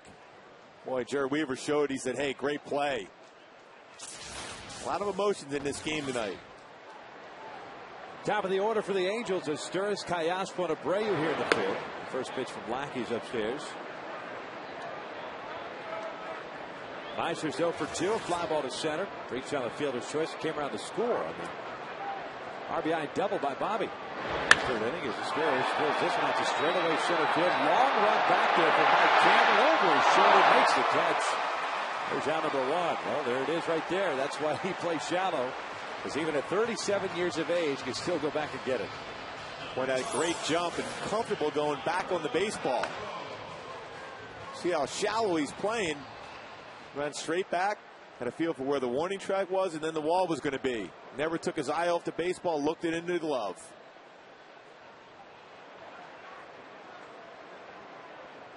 What a great job as far as going back on the baseball. Callaspo had a base hit with 2 outs in the 3rd inning, 1 for 2. Remember that collision Cameron had? What was it, with Carlos Beltran with the New York Mets that time in the outfield? That's line to left. That's a base hit. Having to cut it off is Hermida. Callaspo is going to try for second. The throw from Hermida is in time. Laz Diaz ringing up Callaspo and trying to extend a single into extra bases.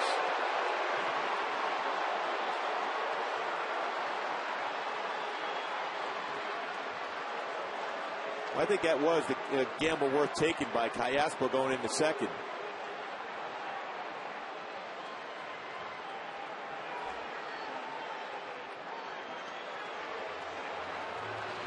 So 2 outs, bases clear for Bobby Abreu. Hermida did a nice job of Charger making that good throw into second base. The tag looked like it was applied after Callaspo got his hand on the base. Just because the throw beats you doesn't mean you're out.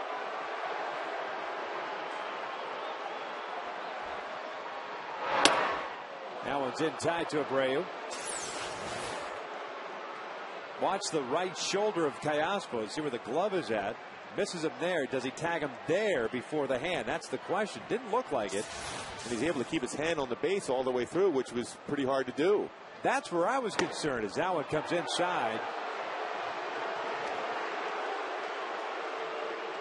A couple of fastballs in on Abreu. I was concerned about Callaspo sliding through the bag and then that's getting tagged out. That's what I thought. That's why he was called out. Yeah. But he kept his hand on the base all the way through the slide. Well, Lackey's come in twice and has missed twice. And delivers a strike, and it's 2-1.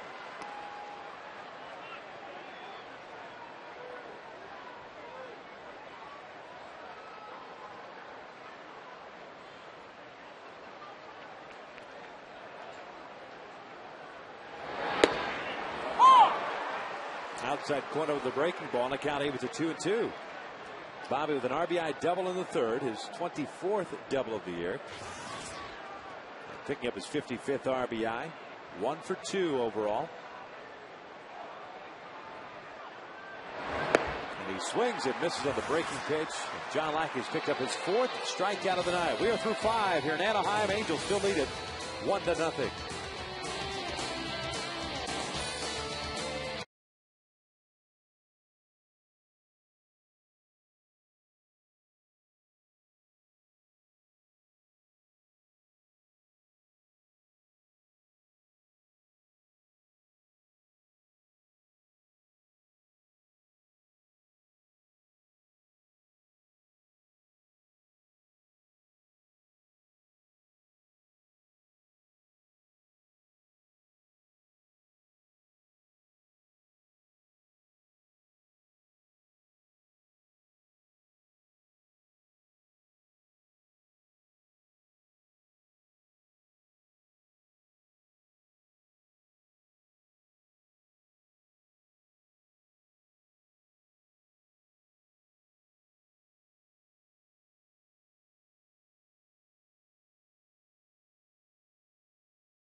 Late freeze game. Jeremy Hermita's playing away from the left field line, comes sliding in and misses the baseball hit by Hideki Matsui. Falls into the ground in left field.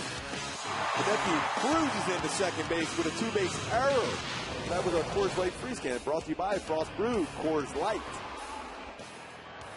David Ortiz leads things off here at the top of the 6th inning. 1-0 Angels. The first pitch is a fastball in for a strike, and Ortiz doesn't like the call.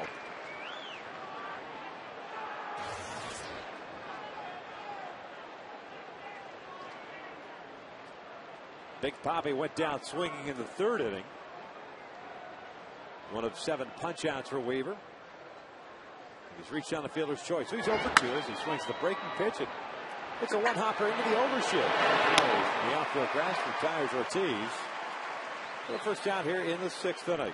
Hey, folks, the next Kaiser Family Sunday takes place this coming Sunday. That's the 1st of August. And all kids 12 and under will be invited down to the field to run the bases after the game. That's the game against the Texas Rangers. Jared Weaver, Cliff Lee scheduled to pitch on Sunday afternoon. Be sure to pick up tickets at angelsbaseball.com. That's a little unusual for Jared Weaver to be facing somebody like Cliff Lee every game. That's what he does. That's who he is. No balls in the strike on Victor Martinez. Actually, right now, if you look at the projected starters, Irvin Santana would go Friday, Dan Herron on Saturday, and then Weaver on Sunday. Off-speed pitch is lifted in the air out toward left center field. Well struck too by Martinez on an off-speed pitch. It's a pretty good drive. Shows you the power that he's capable of. And there are 2 outs. Well, that was a curveball that was up in the zone, but you're right. Generally, when a slow pitch like that, and the hitter's going forward, they're not going to hit the ball that far, but he is strong. Very good hitter.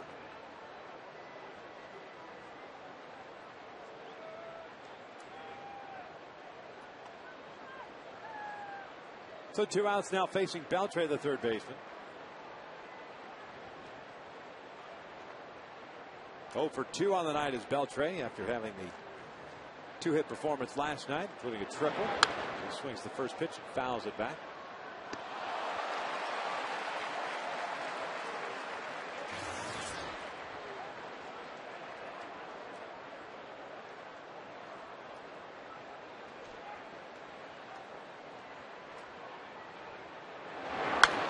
Off the end of the bat, fouled back again. Almost the same exact spot.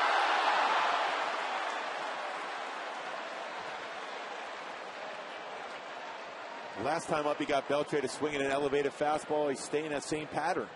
A couple of 92-mile-an-hour fastballs. There's that fastball upstairs. 1 ball, 2 strikes. And he almost went for that pitch. He's upset at himself, Beltre was, for thinking about swinging a pitch that high.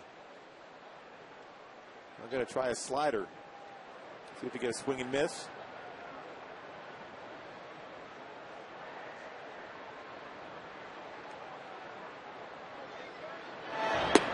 Lays off. 2 balls, 2 strikes.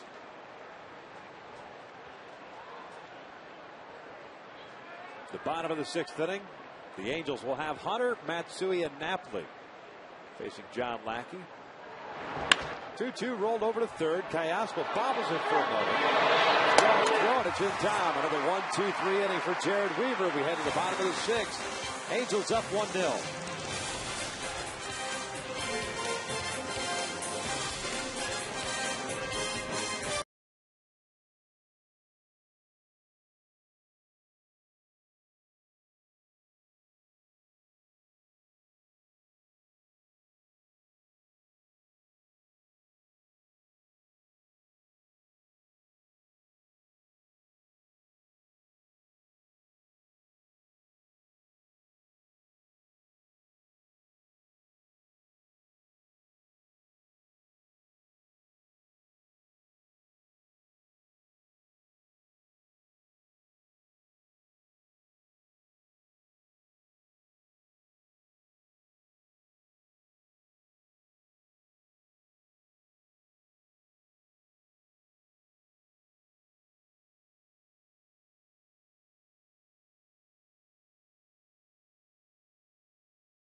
Evening. The Lackey-Weaver matchup certainly has lived up to the billing. Lackey giving up a run to Bobby Abreu and a double off the wall in right field in the 3rd inning. Facing Torrey Hunter to lead off the 6th inning. He's 0 for 2. Went down looking his last time up.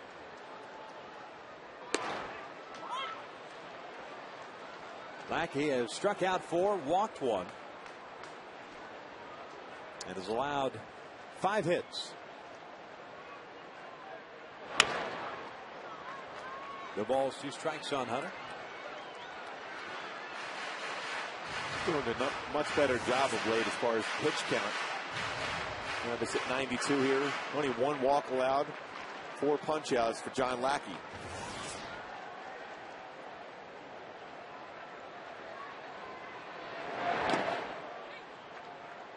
1 ball, 2 strikes.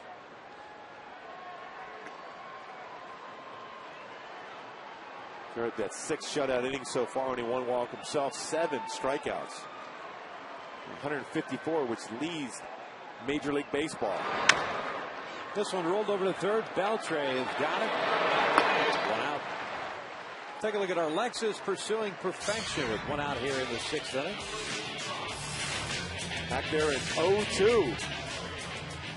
John Lackey, that point a rookie coming in game 7.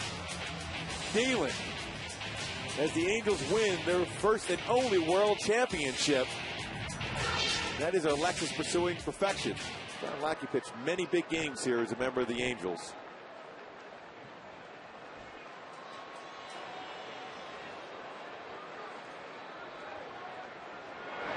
A 102-71 career record of 3.81 ERA in his 8 seasons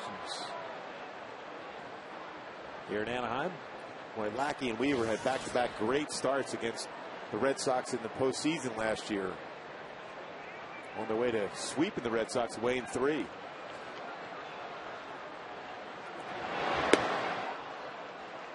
Matsui swings, and it's no balls, 2 strikes.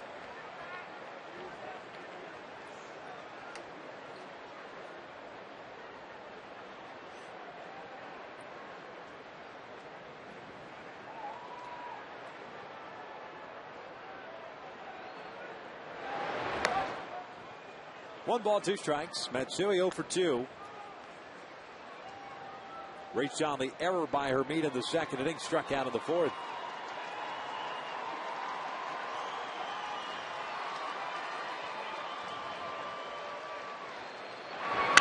This one pulled on the ground to 2nd. Lowry has got it. 2 outs.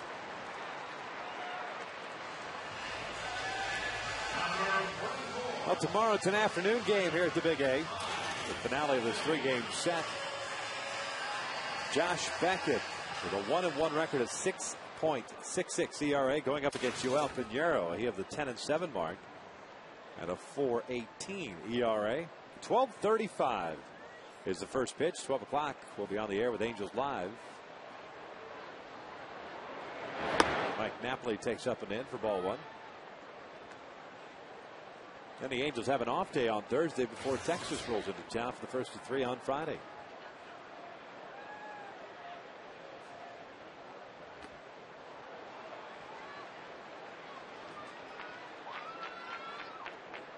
Boy, Lackey, for the most part, has done exactly what he did to the Angels at Fenway Park back in early May. Spotting the fastball in the inner half and then trying to get swings and misses on curveballs down in the dirt. Beltre backs up on this one. Waits for it. Slingshots it across the diamond. It's a 1-2-3 inning for John Lackey. 6 in the books in Anaheim. Angels still up 1-0.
a total of 86 pitches in this one.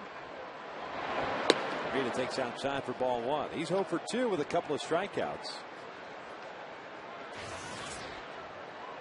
Mentioned those 86 pitches thrown by Jared Weaver. Breaking pitches cut on and missed. Stevens accounted 1 ball, 1 strike. Has steadily gone downward. Threw 22 pitches in the first, 19 in the second, 13 in the third, 13 in the fourth, 10 in the fifth, and he threw 9 in the sixth. 1 ball, 2 strikes. It is the differential in the speeds of his pitches. That's a 92-mile-an-hour fastball after a 69-mile-an-hour curveball.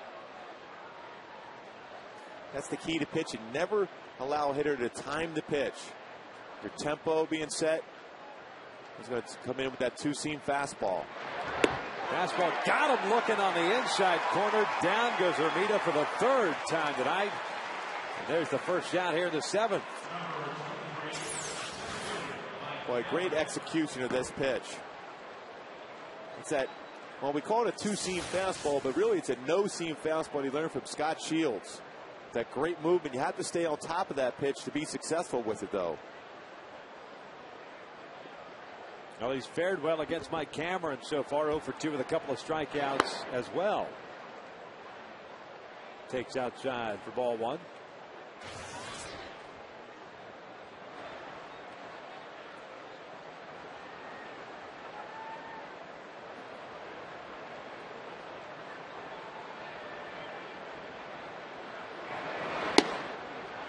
Missed outside with that straight change, and it's 2 balls and no strikes.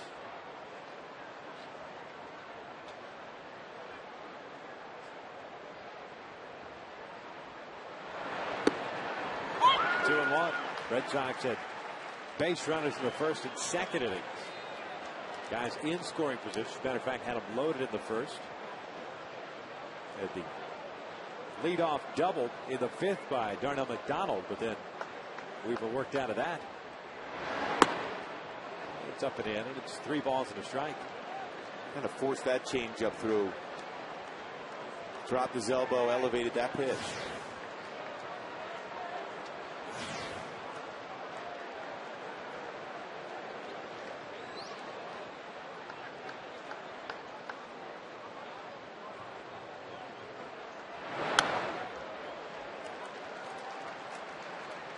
Full count now.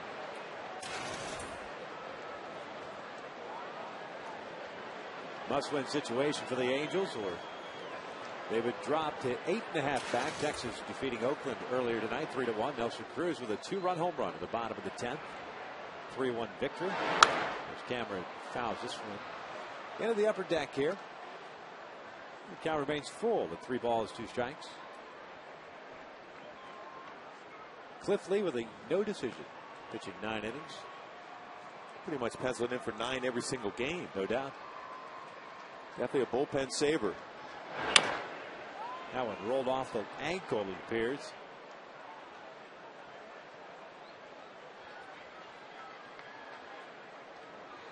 That'll be a situation much like we saw a couple of years ago, as we see the replay here on Cameron.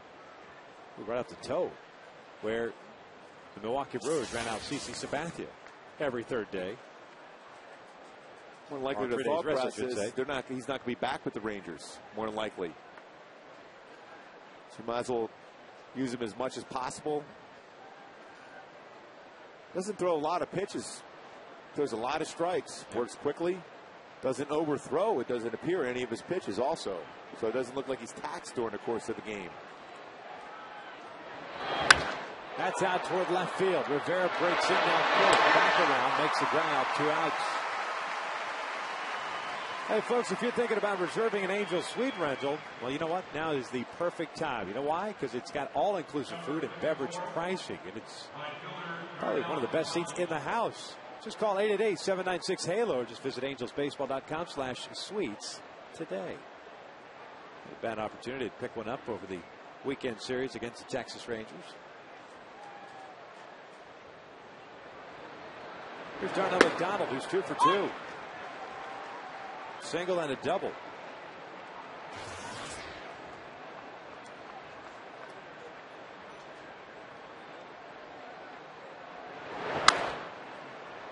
Ahead of the count at no balls, 2 strikes. 100 pitches thrown by Weaver now.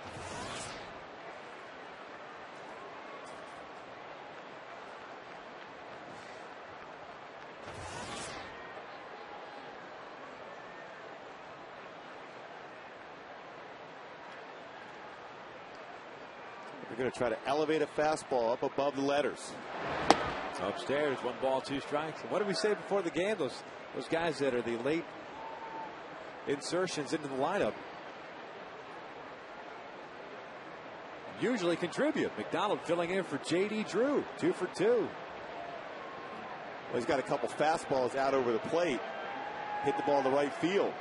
But I think it's the time when you might want to throw the breaking pitch in the dirt.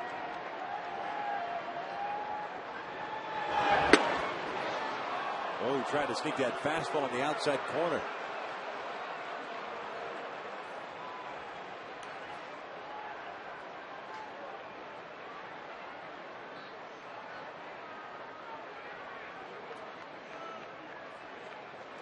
Two. That's down in the dirt. At a full count. Trying to throw a changeup. Still think he's susceptible to a slider on the outside part of the plate. But now 3-2 count with his type of wheels he has, you might want to go after with a fastball.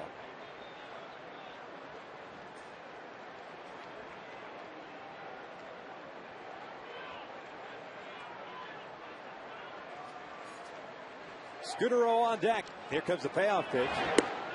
And he takes down low. So McDonald's been on base all 3 times. Second walk issued by Weaver.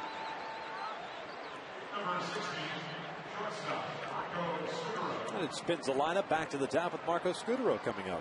Well, this is a situation now. Mike Scioscia definitely going to be trying to figure out a way to keep McDonald close to first base. Definitely a stolen base situation for the Red Sox. They don't steal a lot. But McDonald with 6 stolen bases. Jerry with a very quick move to first. Expect a throw over here early. Then a possible pitch out. Boston with a total of 33 stolen bases on the year, last in the American League.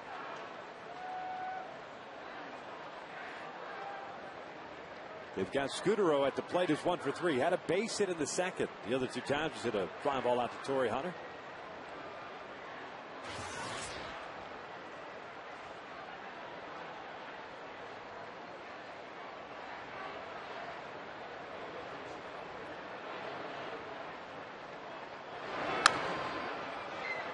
Scudero fouls this one off to the right. It's no balls and a strike.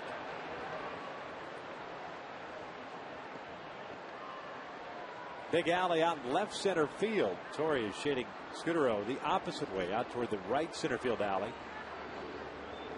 Rivera straight up in left field.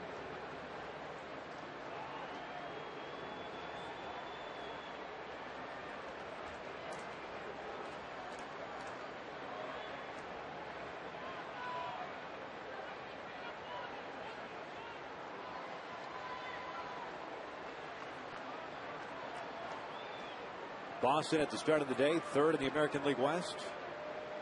8 games back. The New York Yankees.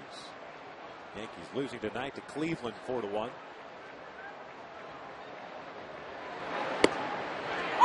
No balls, 2 strikes. Tampa Bay ended up beating the Tigers 3-2. How about Minnesota? Where they dropped 19 runs on Kansas City last night.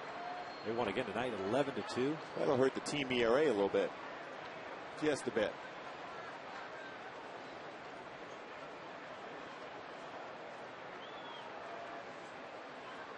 A throw over the first base.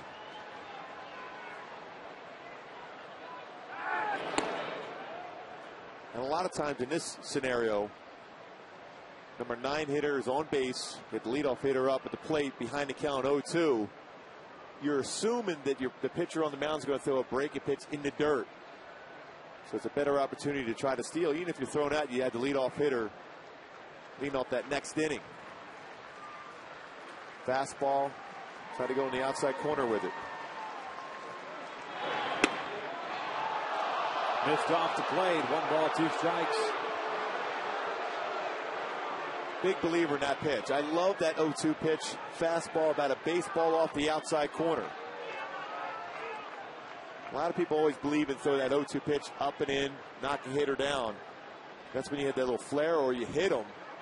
You work your way all the way to 0-2, just right off the outside corner.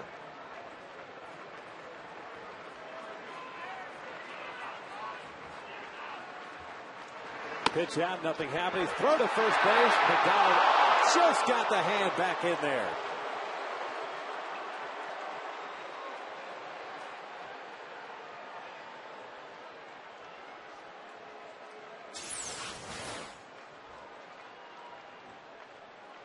Boy, pretty close throw.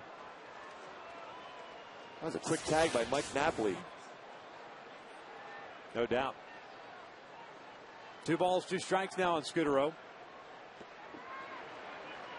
Going to go right back to fastball, outside corner. This one toward the middle. Howie can't get it into center field. McDonald will round, head to third. The throw goes all the way to third, and McDonald is safe.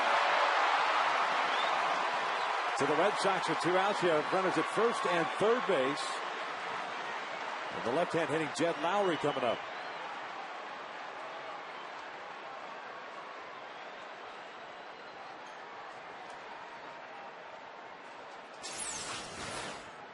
Scudero gets that fastball out over the plate, drives it up the middle. McDonald never hesitated going around second base.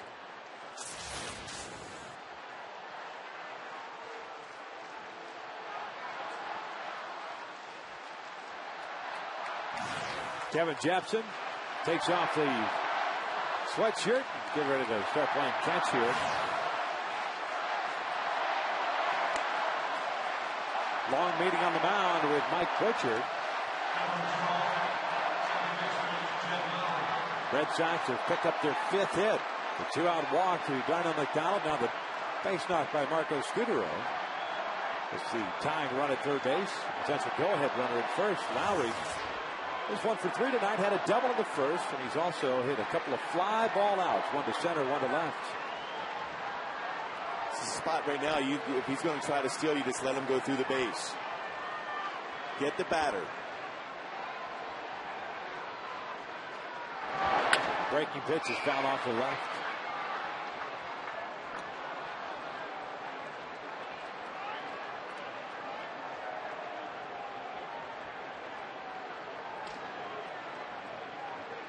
John Lackey just hanging out. At the bottom of the 7th, he'll have the bottom 3rd. Kendrick Rivera Mathis do it for the Angels.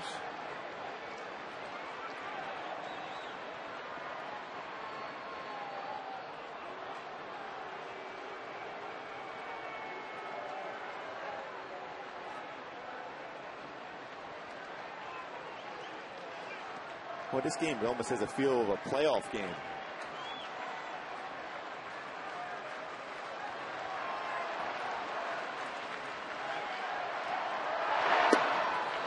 Missed inside with that fastball. 1 ball, 1 strike.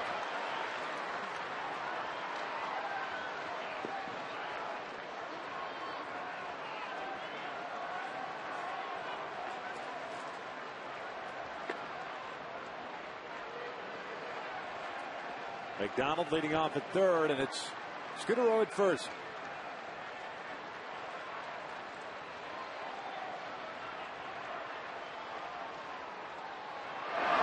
This one out toward deep left. Rivera breaking back on it is not going to get it. Over his head, McDonald will score. Here comes Scudero. Boston is up 2-1.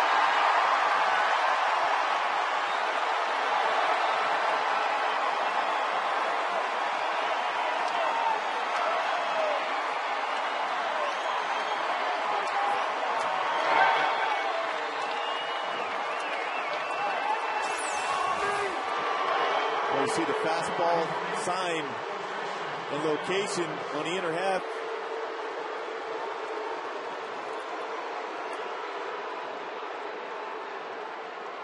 Well, we talked about how important this game is.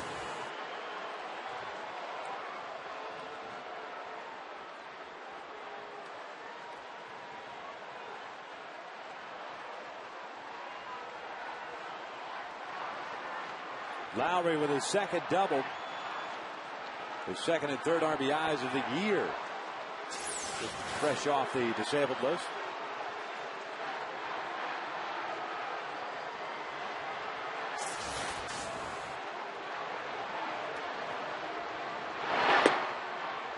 Nicholas takes a changeup for a strike. Well, it started with 2 outs, and Darnell McDonald worked a walk.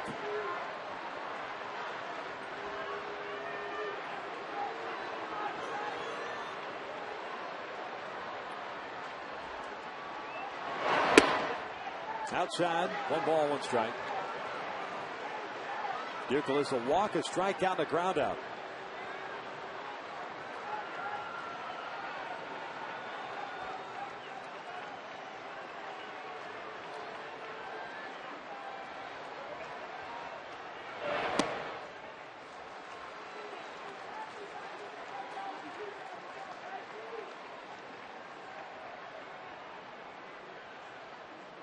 Jared got the first 2 batters. Ramita and Cameron. You know, Cameron hit the ball hard to left field. Retired the first 2 before getting ahead of McDonald and eventually walking him. Scooter O'Fonnell with a base hit. Now Lowry with a double.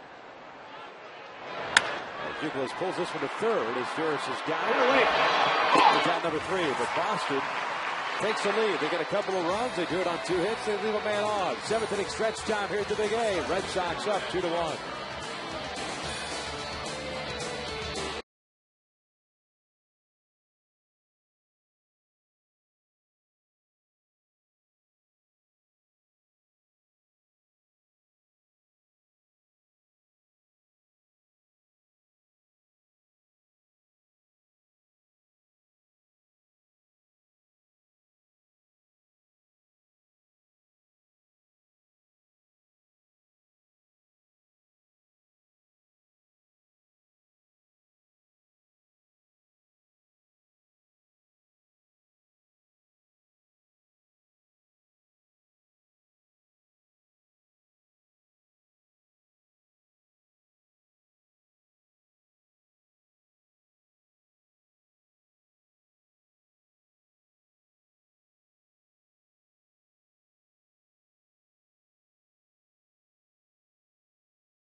Unfortunately for Jared Weaver, his night comes to an end the hard way, giving up 2 runs in the 7th inning.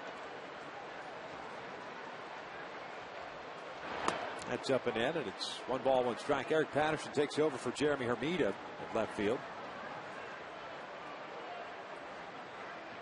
Action in the Angels bullpen.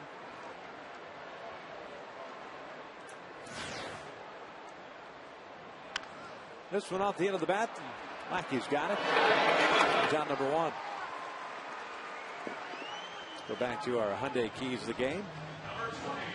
Well, this play, constant pressure on John Lackey. They had a couple innings early in the ball game to be able to do more damage than 1 run. They weren't able to do so, and that's what caught this team as far as being behind now 2-1. John Lackey, we've always known he's a warrior. He's a guy that will not give up. Once you have an opportunity, you better score those runs because he's going to settle in and start making some perfect pitches, and he's done since that point. There's John Lackey here again. Juan Rivera, fastball, challenge. Early in the game, he was throwing a lot of first pitch curveballs, change-ups, but now he's applying the fastball at 92, whether it's inside or the outside part of the plate.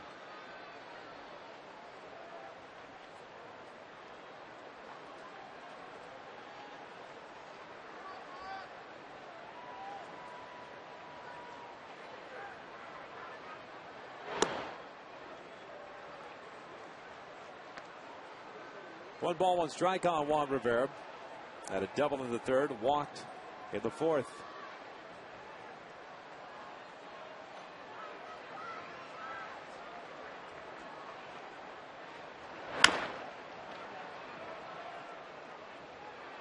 1 ball, 2 strikes.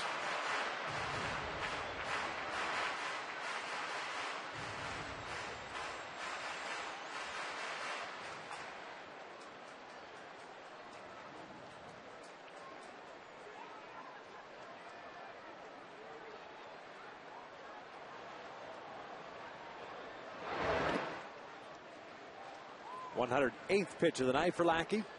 Evens the count at 2 balls, 2 strikes. He's retired the last 5 in a row. That base hit by Alberto Callaspo when he tried to stretch a single into the double.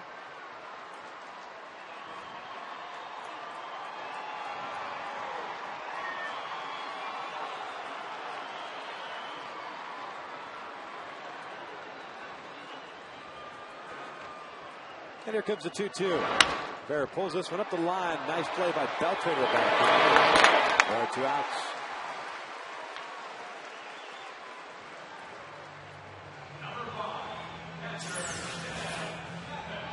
Boy, Beltre is so smooth. Third base, even though it was a tough hop, gathered himself, got that strong arm, and easily gets Juan Rivera at first.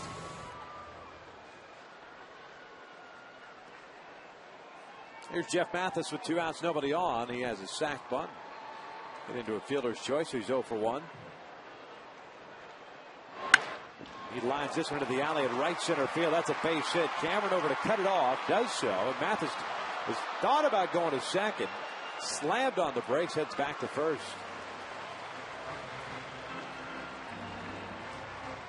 Two-out base hit for Mathis. Good approach right there by Jeff Mathis. Puts the ball well the other way, thinking the line of a double, but realizes he's going to have a tough time getting there. Now at first base for Meister Storis. Meister, the leadoff man tonight, playing shortstop. 0 for 3, but he has scored a run. So a lot of off-speed pitches from John Lackey tonight has Storis.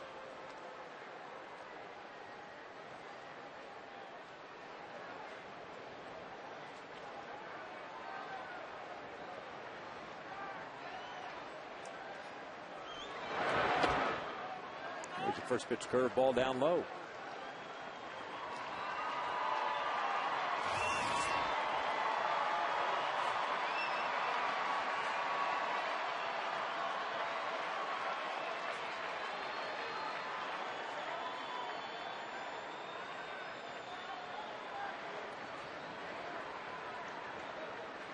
Lackey really slowing things down here. 1-0 pitch is bounced over to the right side. Lowry comes charging in. Storis is put out for the 3rd out. He played 7 here in Anaheim. And the Red Sox lead the Angels 2-1.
2-1 Boston. Take a look at our in and out, who's in, who's out. Kevin Jepson takes over for Jared Weaver, was visibly upset as he headed down the dugout tunnel, heading back to the clubhouse after the top of the 7th came to an end, and perhaps rightfully so, perhaps not, but certainly was a little bit chapped as Jepson takes over here, pitching in his 42nd game. A 2-2 record, of .437 ERA.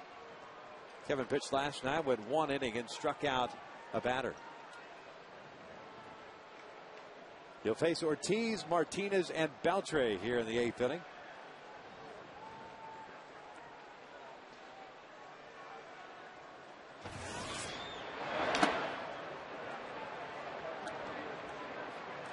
Kevin Jepson with that great fastball he has at 95 to 97 range.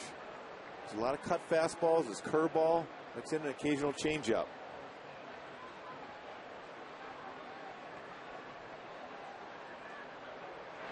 Fastball missing outside. Kevin's fallen behind at 2 balls and no strikes. Ortiz tonight 0 for 3. Reached on the fielder's choice. He has struck out and he's grounded to second.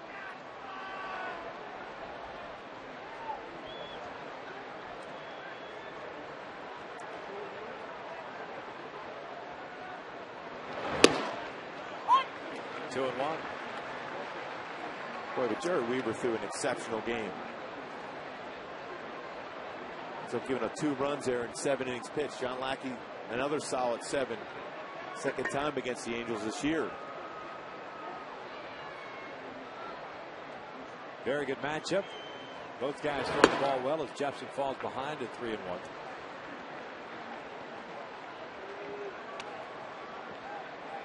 And this is a spot for the relievers for the Angels. You got to keep this game as is. Trust the offense to come back. Cannot afford to give up any runs in this situation now.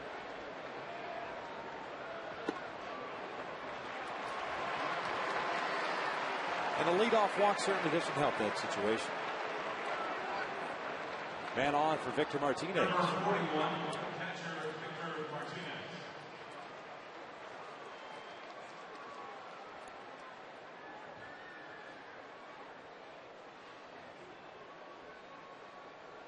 Martinez also 0 for 3.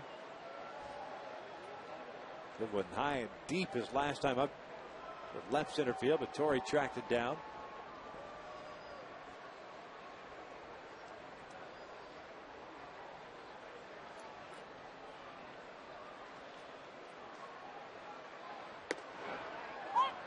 No balls and a strike.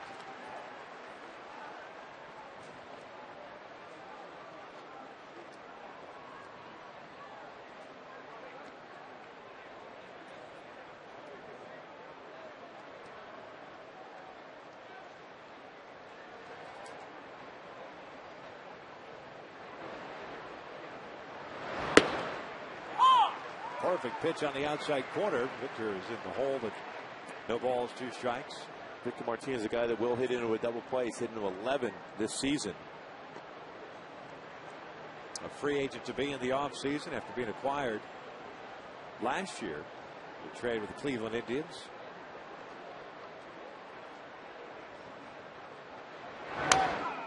Bounces this one off his leg. The count remains at 0-2.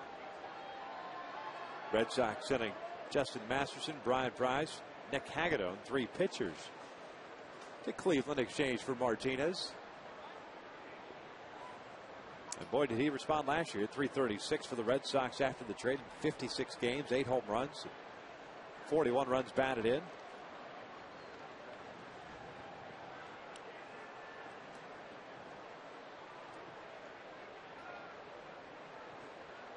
Missing time already with that fractured left thumb.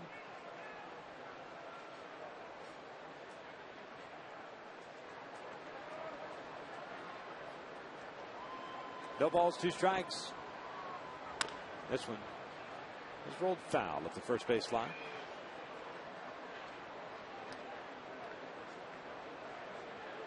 Came right back in with that cut fastball.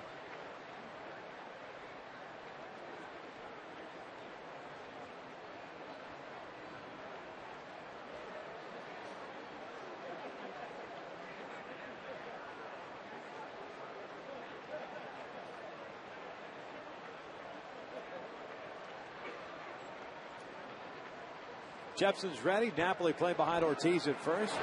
And he got him with that cut fastball. Down goes Martinez for out number one. Well, almost has a slider type action to that pitch. It's become more of a break than, say, a true cut fastball, but a very effective pitch to go along with that curveball he has, and then at 96, 97 mile-an-hour fastball. So 1 out, 1 on. Beltre the batter.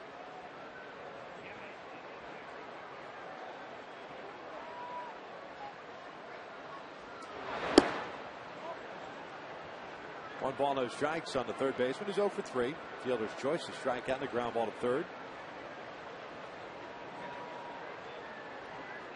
Abreu putting the Angels up 1-0 in the third with an RBI double. Then Jed Lowry getting a 2 RBI double in the seventh as Beltre lines into the alley in left center field. Rivera over to try to cut it off. Can't do it. Goes all the way to the wall. David Ortiz coming around from first base to throw home. He's got a time. 3-1 Red Sox.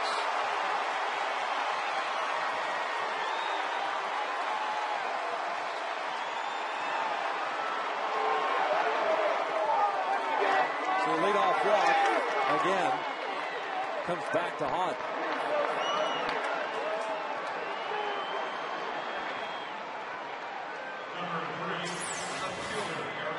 Fastball down over the plate. Beltre definitely a guy that loves pitches down in the zone. We'll chase it. Fastball up above the letters. But his bread and butter is down in the strike zone. Picks up his 64th RBI.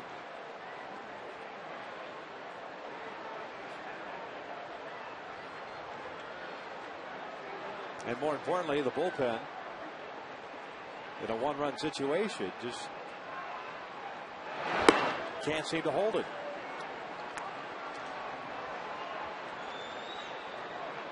The way the offense has been going, you almost got to be perfect from a pitching standpoint, whether it's a starter or as a reliever. Can't afford to make mistakes, but you also can't pitch away from your strength as far as throwing strikes. You can't worry about hitting the corners and worry about making a mistake. You got to attack the strike zone, get ahead early, then you can expand the strike zone.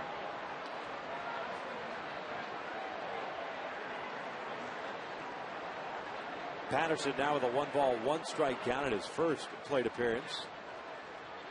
Defensive replacement for Hermida in the seventh.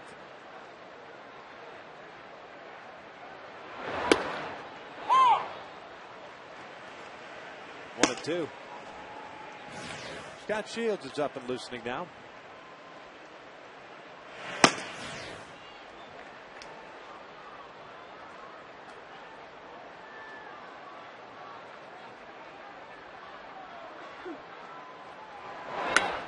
This one on the ground over to Napoli. He'll take it himself.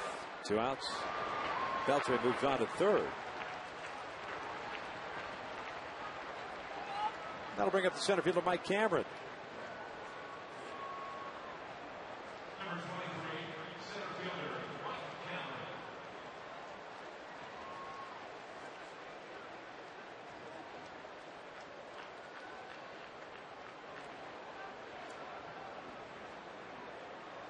Cameron 0 for 3 with a couple of strikeouts. Jared Weaver got him a couple times. Weaver got 8 punch outs in his 7 innings, walking 2, giving up 2 runs, both earned, on 6 hits. Missing inside with a fastball. It's 1 ball, no strikes.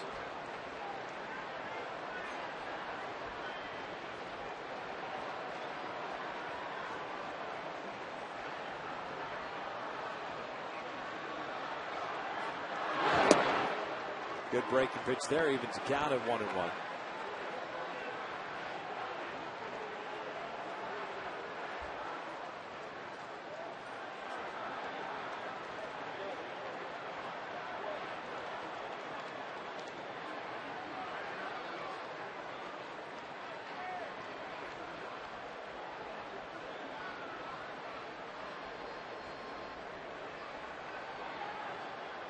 Shields loosening for the Angels. Action in the Red Sox bullpen. We've got a couple of fireballers down there, Daniel Bard being one of them.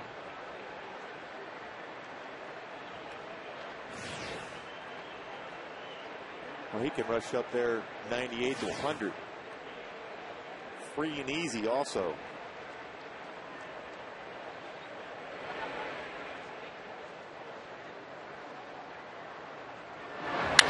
Cameron out toward the left center field. Hit well. Torrey at the wall. He'll make the catch. But the Red Sox get some insurance. RBI double off the bat of Adrian Beltre. As we head to the bottom of the eighth inning, get a chance to watch Torrey's catch. The Angels have Teoscar, Bray, and Hunter coming up in the eighth, down 3-1.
Of the eighth inning, our One West Bank, one person, one play, brought to you by One West Bank, one person at a time. What a great read.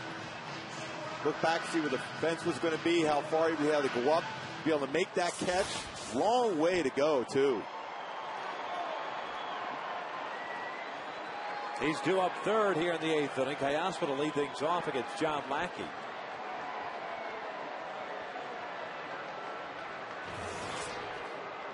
Lackey with 4 strikeouts, 1 walk. He's allowed 6 hits. And Teoscar has 2 of those hits. 2 for 3 night. A couple of singles.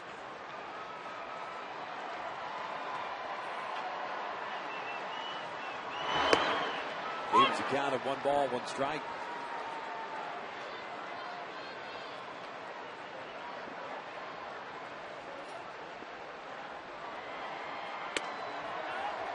He wanted a PL, but he did not go. This is Wally Bell, 2-1.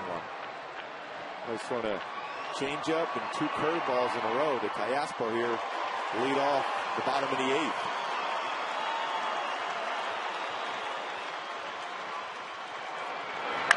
Teoscar hits a high fly ball to center.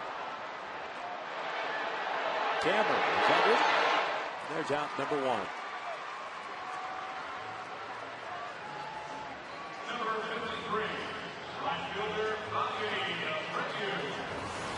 John Lackey certainly did not allow the pregame booze and the booze that he heard when he took the mound at the bottom of the first inning affect him at all.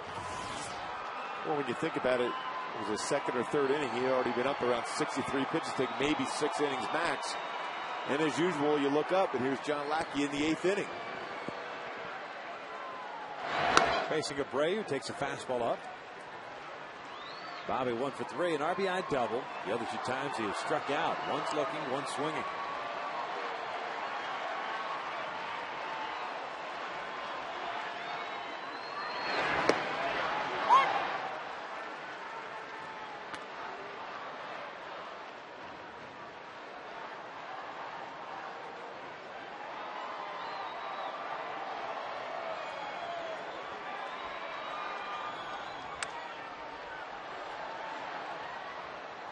in the hole with the ball and 2 strikes.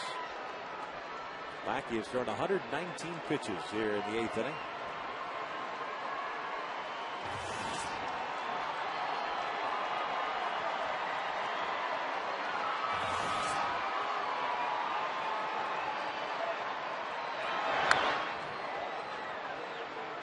Season high for Lackey, 124.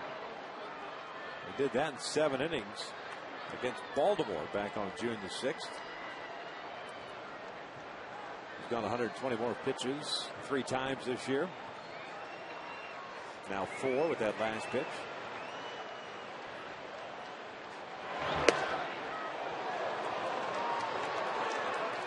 Boy, as all the good pitchers do, when they get late in the game, they start making even better pitches. That was a pretty tough pitch just off the outside corner. Need a base runner. Bring the tying run to the plate. Full count.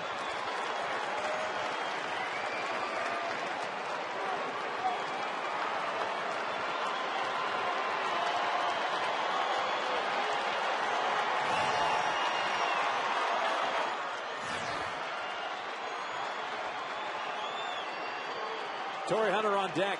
1 out here in the 8th. Here's the 3-2. Bobby fouls it off the left.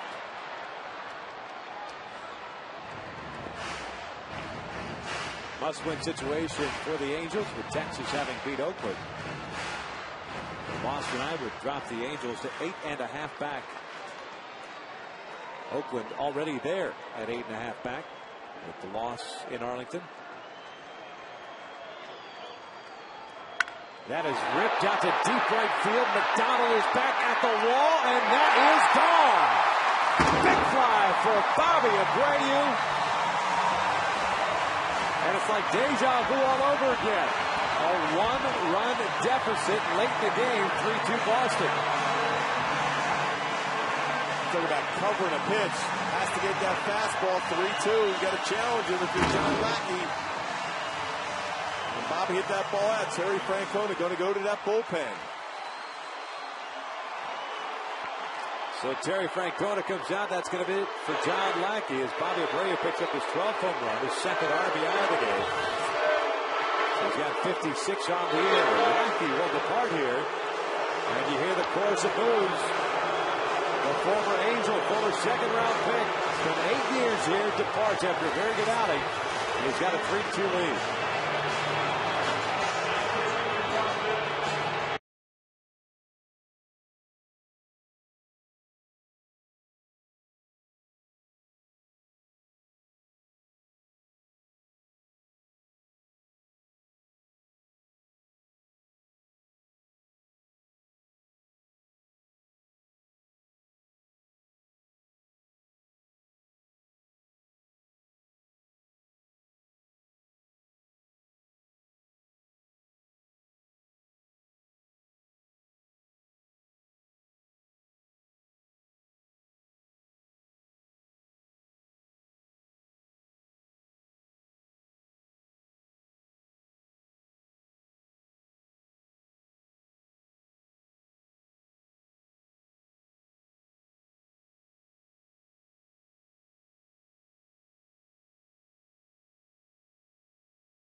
Up 2-1.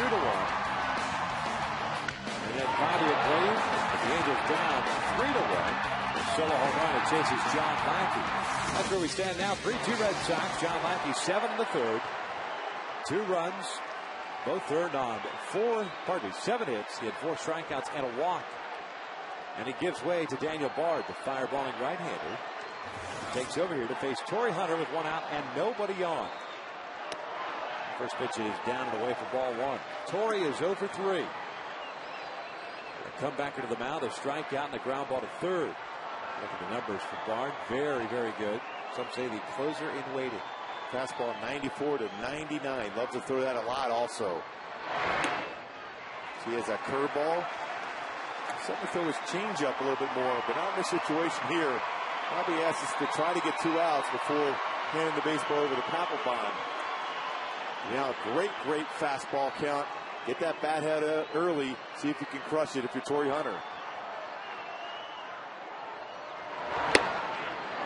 2-1.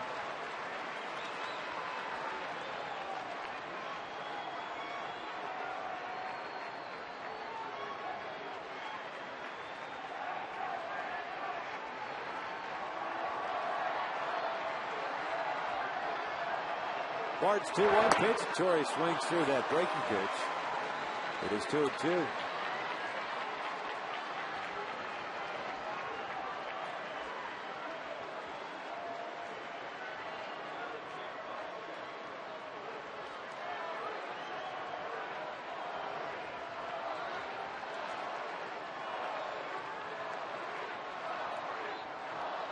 Bard always from the stretch.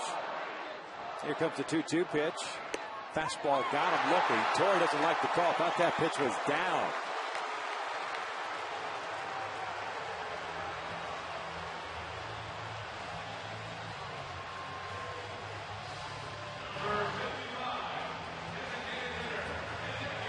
A little bit of a look too in that pitch.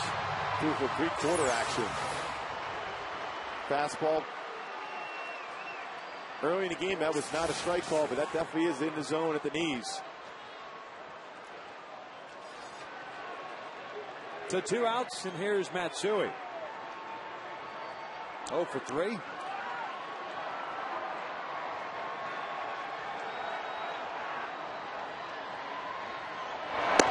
Down and in on a hard fastball. It's 1 ball, no strikes. We've seen that a lot this year as far as the approach by other pitchers against Matsui.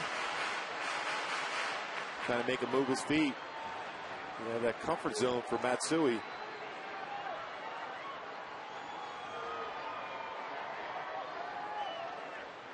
Matsui 0 for 3 against Daniel Bard. That good fastball.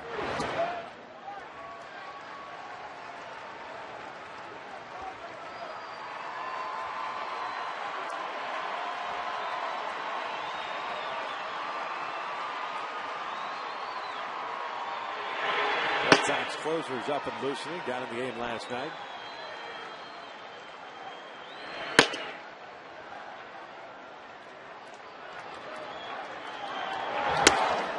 Three balls and no strikes.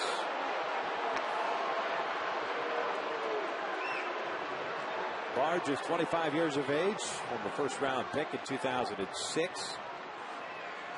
Got to the big leagues last year. Pitched in 49 games after starting the year at AAA Pawtucket. Went 2-2 and a 3.65 ERA.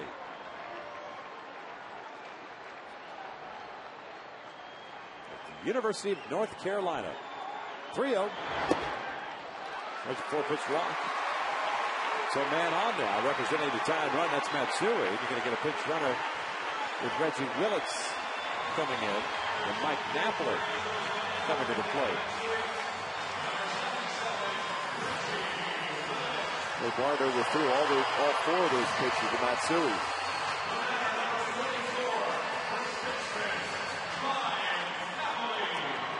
Napoli's 0 for 3, a couple of fly ball outs, and he grounded to third in his last plate appearance. That came in the 6th inning.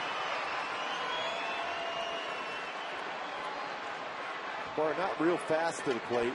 Got 1-3, has allowed 3 stolen bases. No one's been caught yet.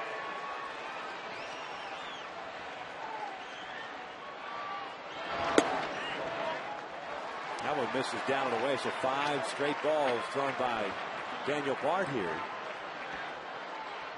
after striking out Torrey Hunter. Bobby Abreu making it a 1-run deficit with his 12th home run of the year. Chasing John Lackey. Angels still trail it though, 3-2. As Napoli drills one high and deep to straightaway center field, but playable for Mike Campbell. Just got underneath Campbell. And there's the third out of the inning. 1 run in on that home run by Abreu, who plays 8 here in Anaheim.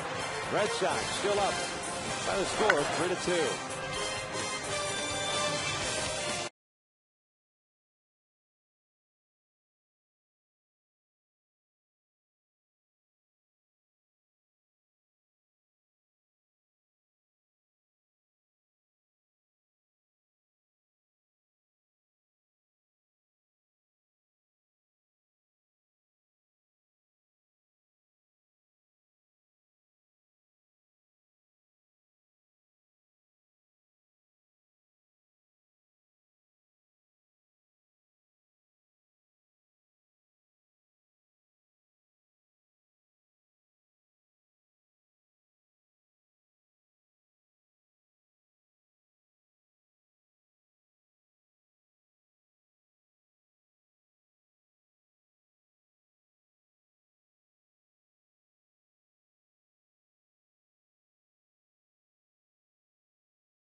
Curly fries and a drink for only $3.99 plus tax at participating restaurants.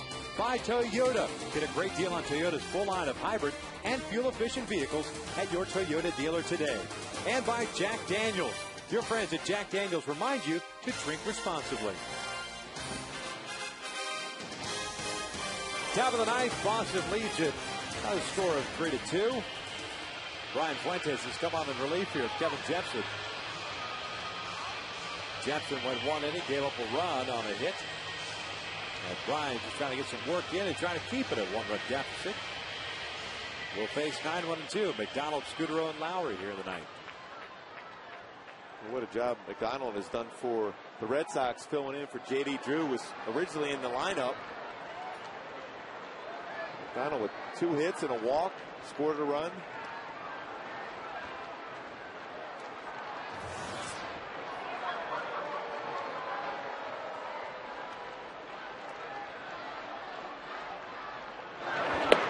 The first pitch is in there for a strike.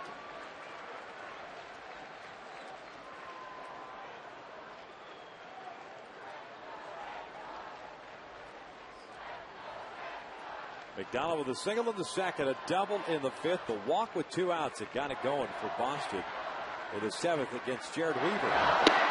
Since that on-speed pitch is in the hole at 0-2.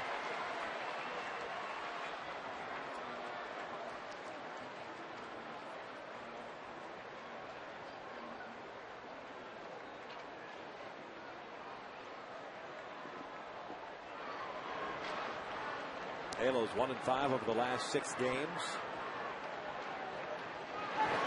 That was inside. 1 ball and 2 strikes.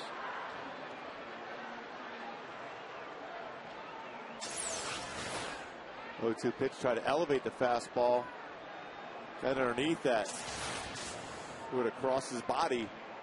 Fortunately, it didn't hit McDonald. You don't want an extra base runner, especially a guy with that type of speed.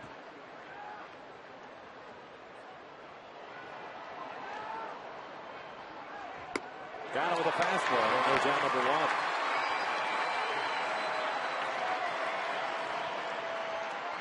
Hey, folks, on Tuesday, August the 10th, all fans in attendance will receive a free plaid hat courtesy of Autotrader.com.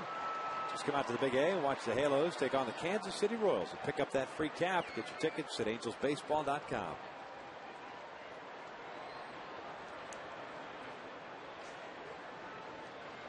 So now nobody on here for Marco Scudero. He's got a couple of hits in this one, 2 for 4.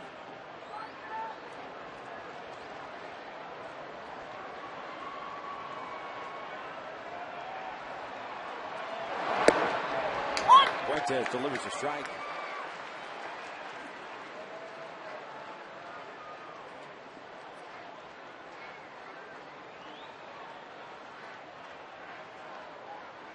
Brian last pitched in Texas on the 25th. Went 1 inning, gave up a hit. Struck out 2. He was charged with a balk. 0-1 is rolled foul at the third base line. No balls, 2 strikes. Still can't quite figure out that one. They said it had nothing to do with the slap, even though Greg Gibson, I believe, was the home plate umpire in that game, called the balk from behind the plate. They said that he didn't step over to first, which still doesn't make any sense for a home plate umpire to be making that call. First base umpire certainly didn't make it. He's got the best angle.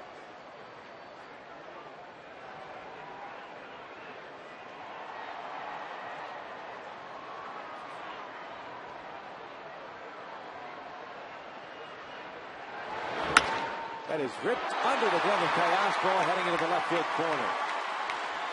Scudero heading to second. He is in there easily with a double. And a man in scoring position here in the ninth.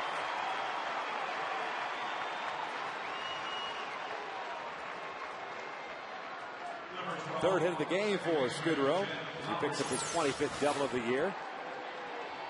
Fastball, you saw Mathis want that fastball on the outside corner, but it ran back, cut action. Middle part of the plate. Scudero was able to turn on it. Hits it down the line for a double.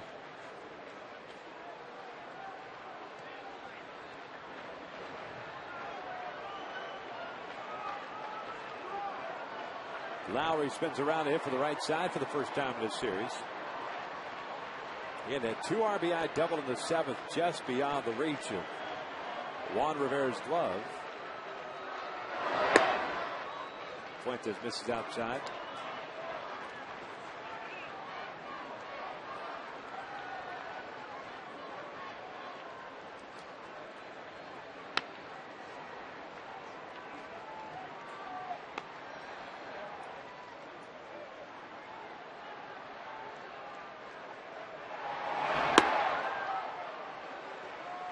Bryant falling behind at 2-0.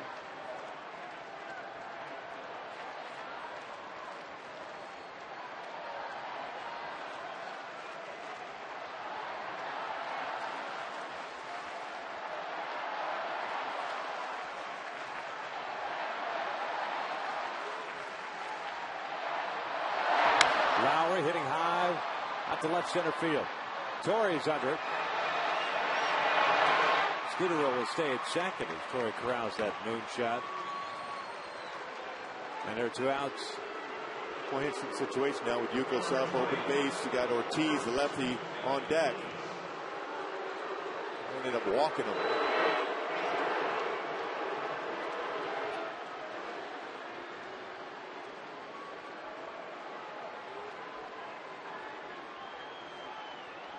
Intentional walk coming here.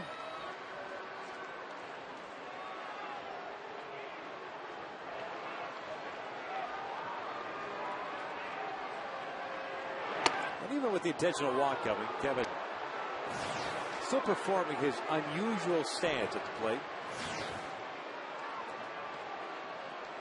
I don't think they're going to try to sneak one in on him there.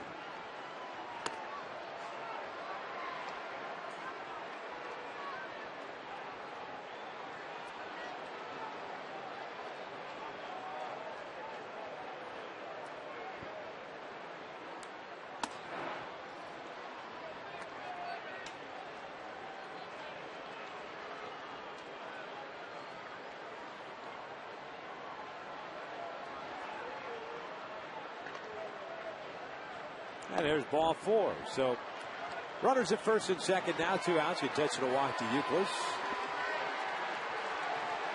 Hitless in this one. A couple of walks, strikeout, a couple of groundouts to short. So Fuentes will face David Ortiz and trying to keep this a 1-run deficit. Looking for that 3rd out to send it to the bottom of the 9th. Down by 1. The Angels have the bottom 3rd of their order due up in the 9th inning. Kendrick, Rivera, and then Mathis. So many more options when you're down by 1 as compared to 2 or more. Chance if you get a base runner early, you can bunt him over, get in a scoring position. This is why it's such an important batter for Fuentes.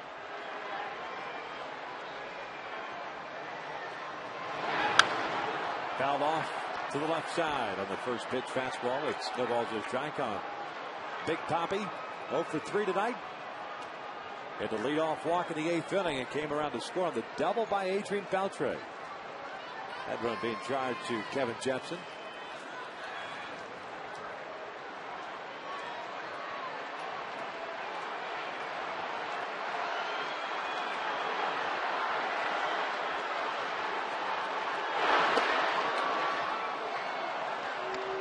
Sweeping slider just missing off the plate to even a count of 1 ball, 1 strike. Lackey and Weaver still the pitchers of record in this ball game. Lackey coming to this one with a 9-5 mark. Weaver 9-6. This one's pulled on the right side under the glove of Napoli. Fuentes late charging over to first. The throw gets away, and that'll bring home a run. Brian Fuentes was tardy breaking off the mound, and Boston has gotten a run here in the 9th, and it's 4-2 Red Sox.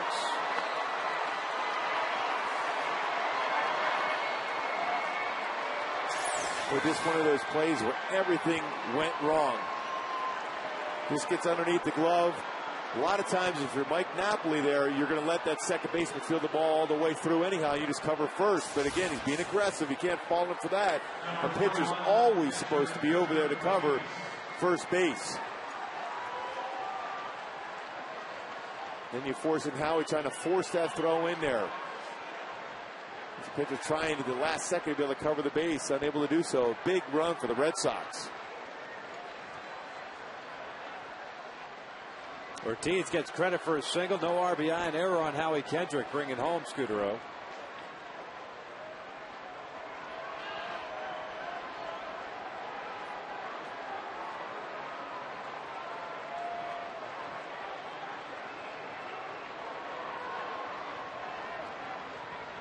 And here's Victor Martinez.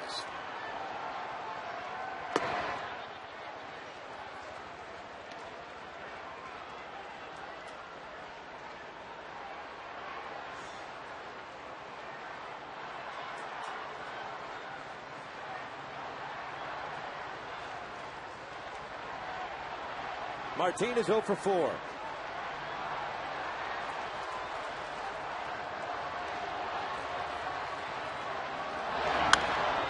Fouls this one back, evens the count at a ball and a strike.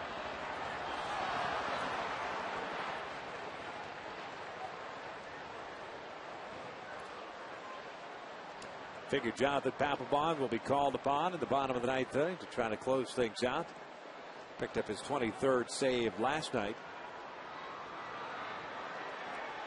Bard going 2/3 of an inning.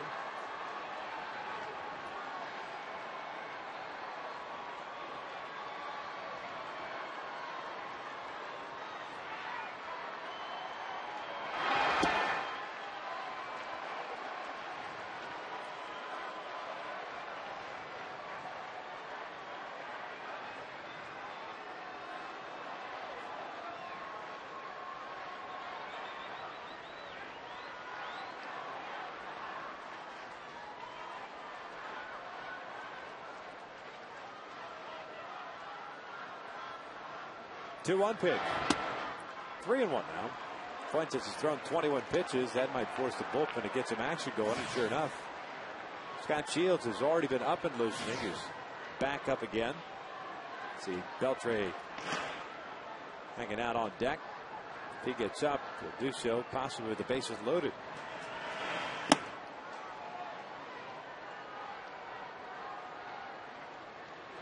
Three-one offering. Martinez fouls this one back.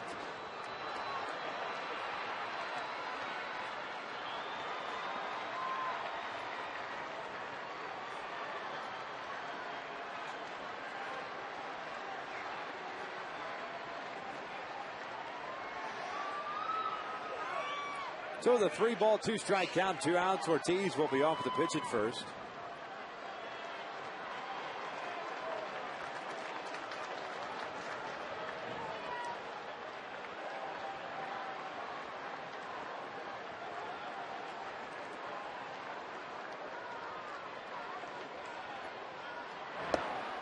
And he walks it. So they're loaded up now.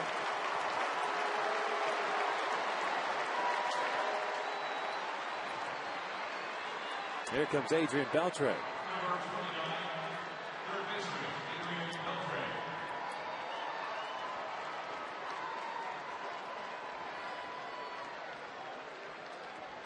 Youkilis at third, Ortiz at second, Martinez at first.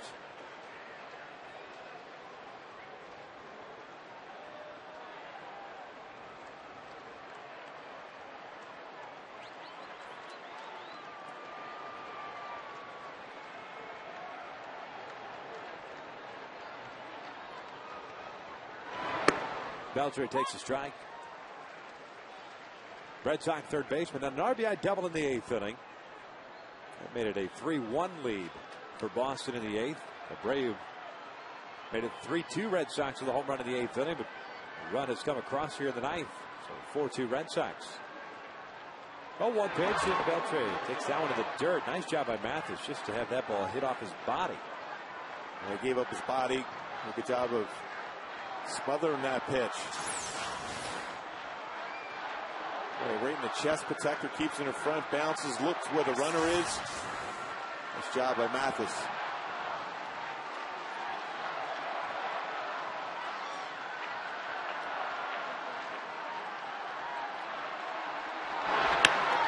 Yanked foul. That may have gotten somebody down to the camera well.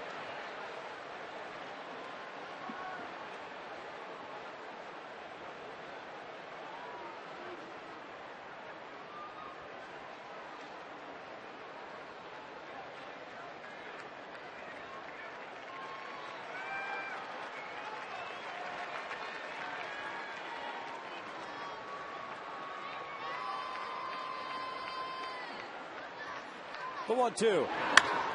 Beltre hits a high fly ball to left center. Ron Rivera and Torrey Hunter to be Torrey making the catch for the 3rd out. So we head to the bottom of the 9th here at the Big A. A run has come across for Boston. Angels trail it 4-2.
Run. Our 23rd save, pardon me.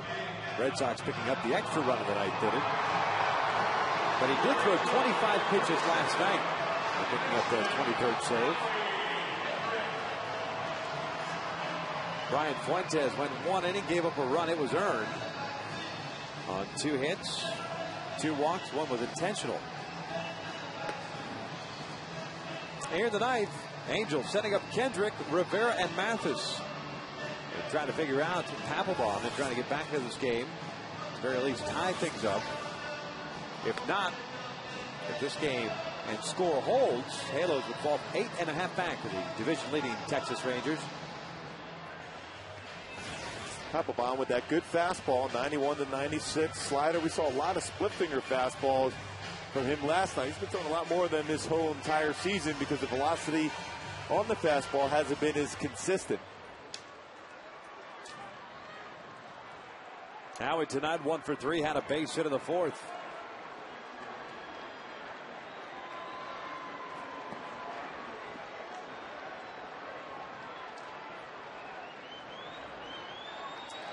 All of the Red Sox scoring from the 7th inning on. 2 in the 7th, and 1 each in the 8th and 9th innings.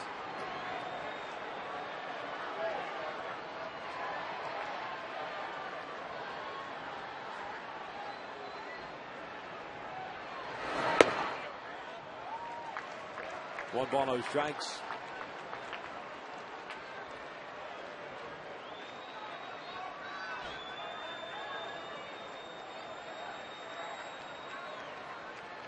Papelbon last night had to come in with 2 outs in the 8th inning after the Matsui home run. It chased Atchison. That's why he ended up throwing 25 pitches. Evens a count here in this at-bat at 1 ball, 1 strike. And should the Angels fall, it would be just a game over 500 at 52 and 51. Having lost the first 2 of this series against the Boston Red Sox.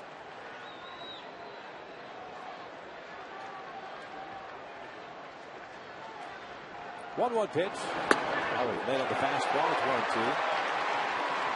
And what it comes down to, Victor, is really he's got to execute defensively. Offensively, got to score some more runs. Simplify their approach at the plate. Starting pitching has been outstanding for the most part, giving the club a chance to win. But you got to find ways to win by doing things properly.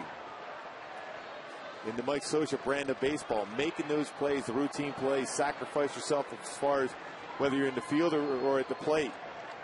That's a line shot toward the middle. Nice play by Lowry. And Howard's retired, try number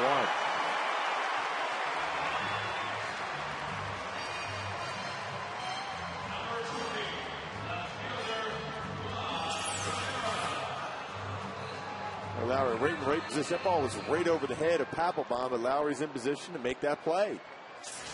Looking at the scouting reports, determine what batters their tendencies are. That's why they have him positioned in that play to make it almost look routine in the end.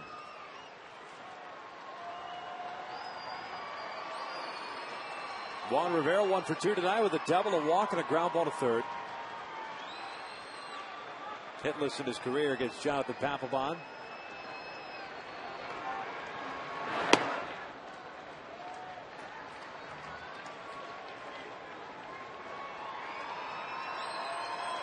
.35 start tomorrow. Josh Beckett going up against Joel Pinheiro. Angels live, kicking things off at 12 o'clock.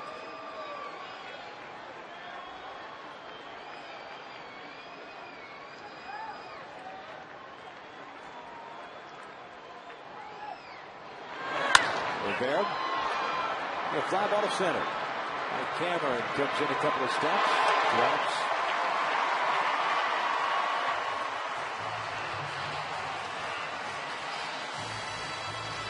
Eric Ibar to pinch hit here for Jeff Mathis.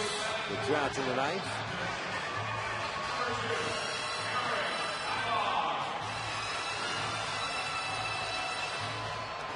Mathis finishes the night 1 for 2. He had a base hit in the 7th. Ibar 0 for 4 last night. Getting to start at shortstop. Had the night off tonight with Meiser getting to start at short. Howie back at second base. Ibar takes a strike.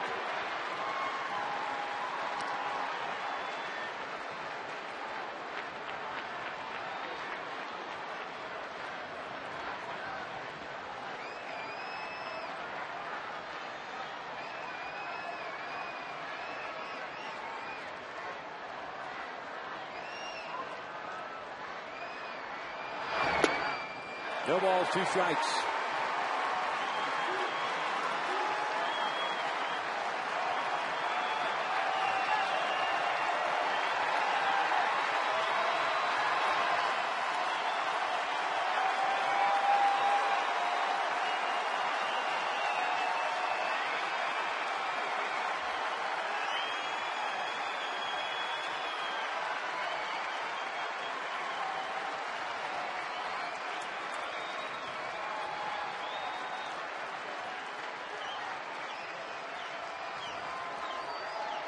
Oh, 2 from Papelbon. Ivar bounces it toward the middle. Scudero has got it. The Angels have lost the first 2 against the Boston Red Sox. And with the Texas Rangers winning tonight, Halos now 8.5 back in the West. Boy, what a great pitching matchup between Jerry Weaver and his good friend, now Red Sox, John Lackey. Again, it came down to execution. The Angels fell. They end up losing again. Another tough loss to the Boston Red Sox, who they have not beaten this entire season. Now the final once again tonight. Red Sox win it 4-2. Stick around for a complete wrap-up of tonight's game with Bill McDonald, Jose Mota, and Michael Lees as Angels Live begins in 60 seconds.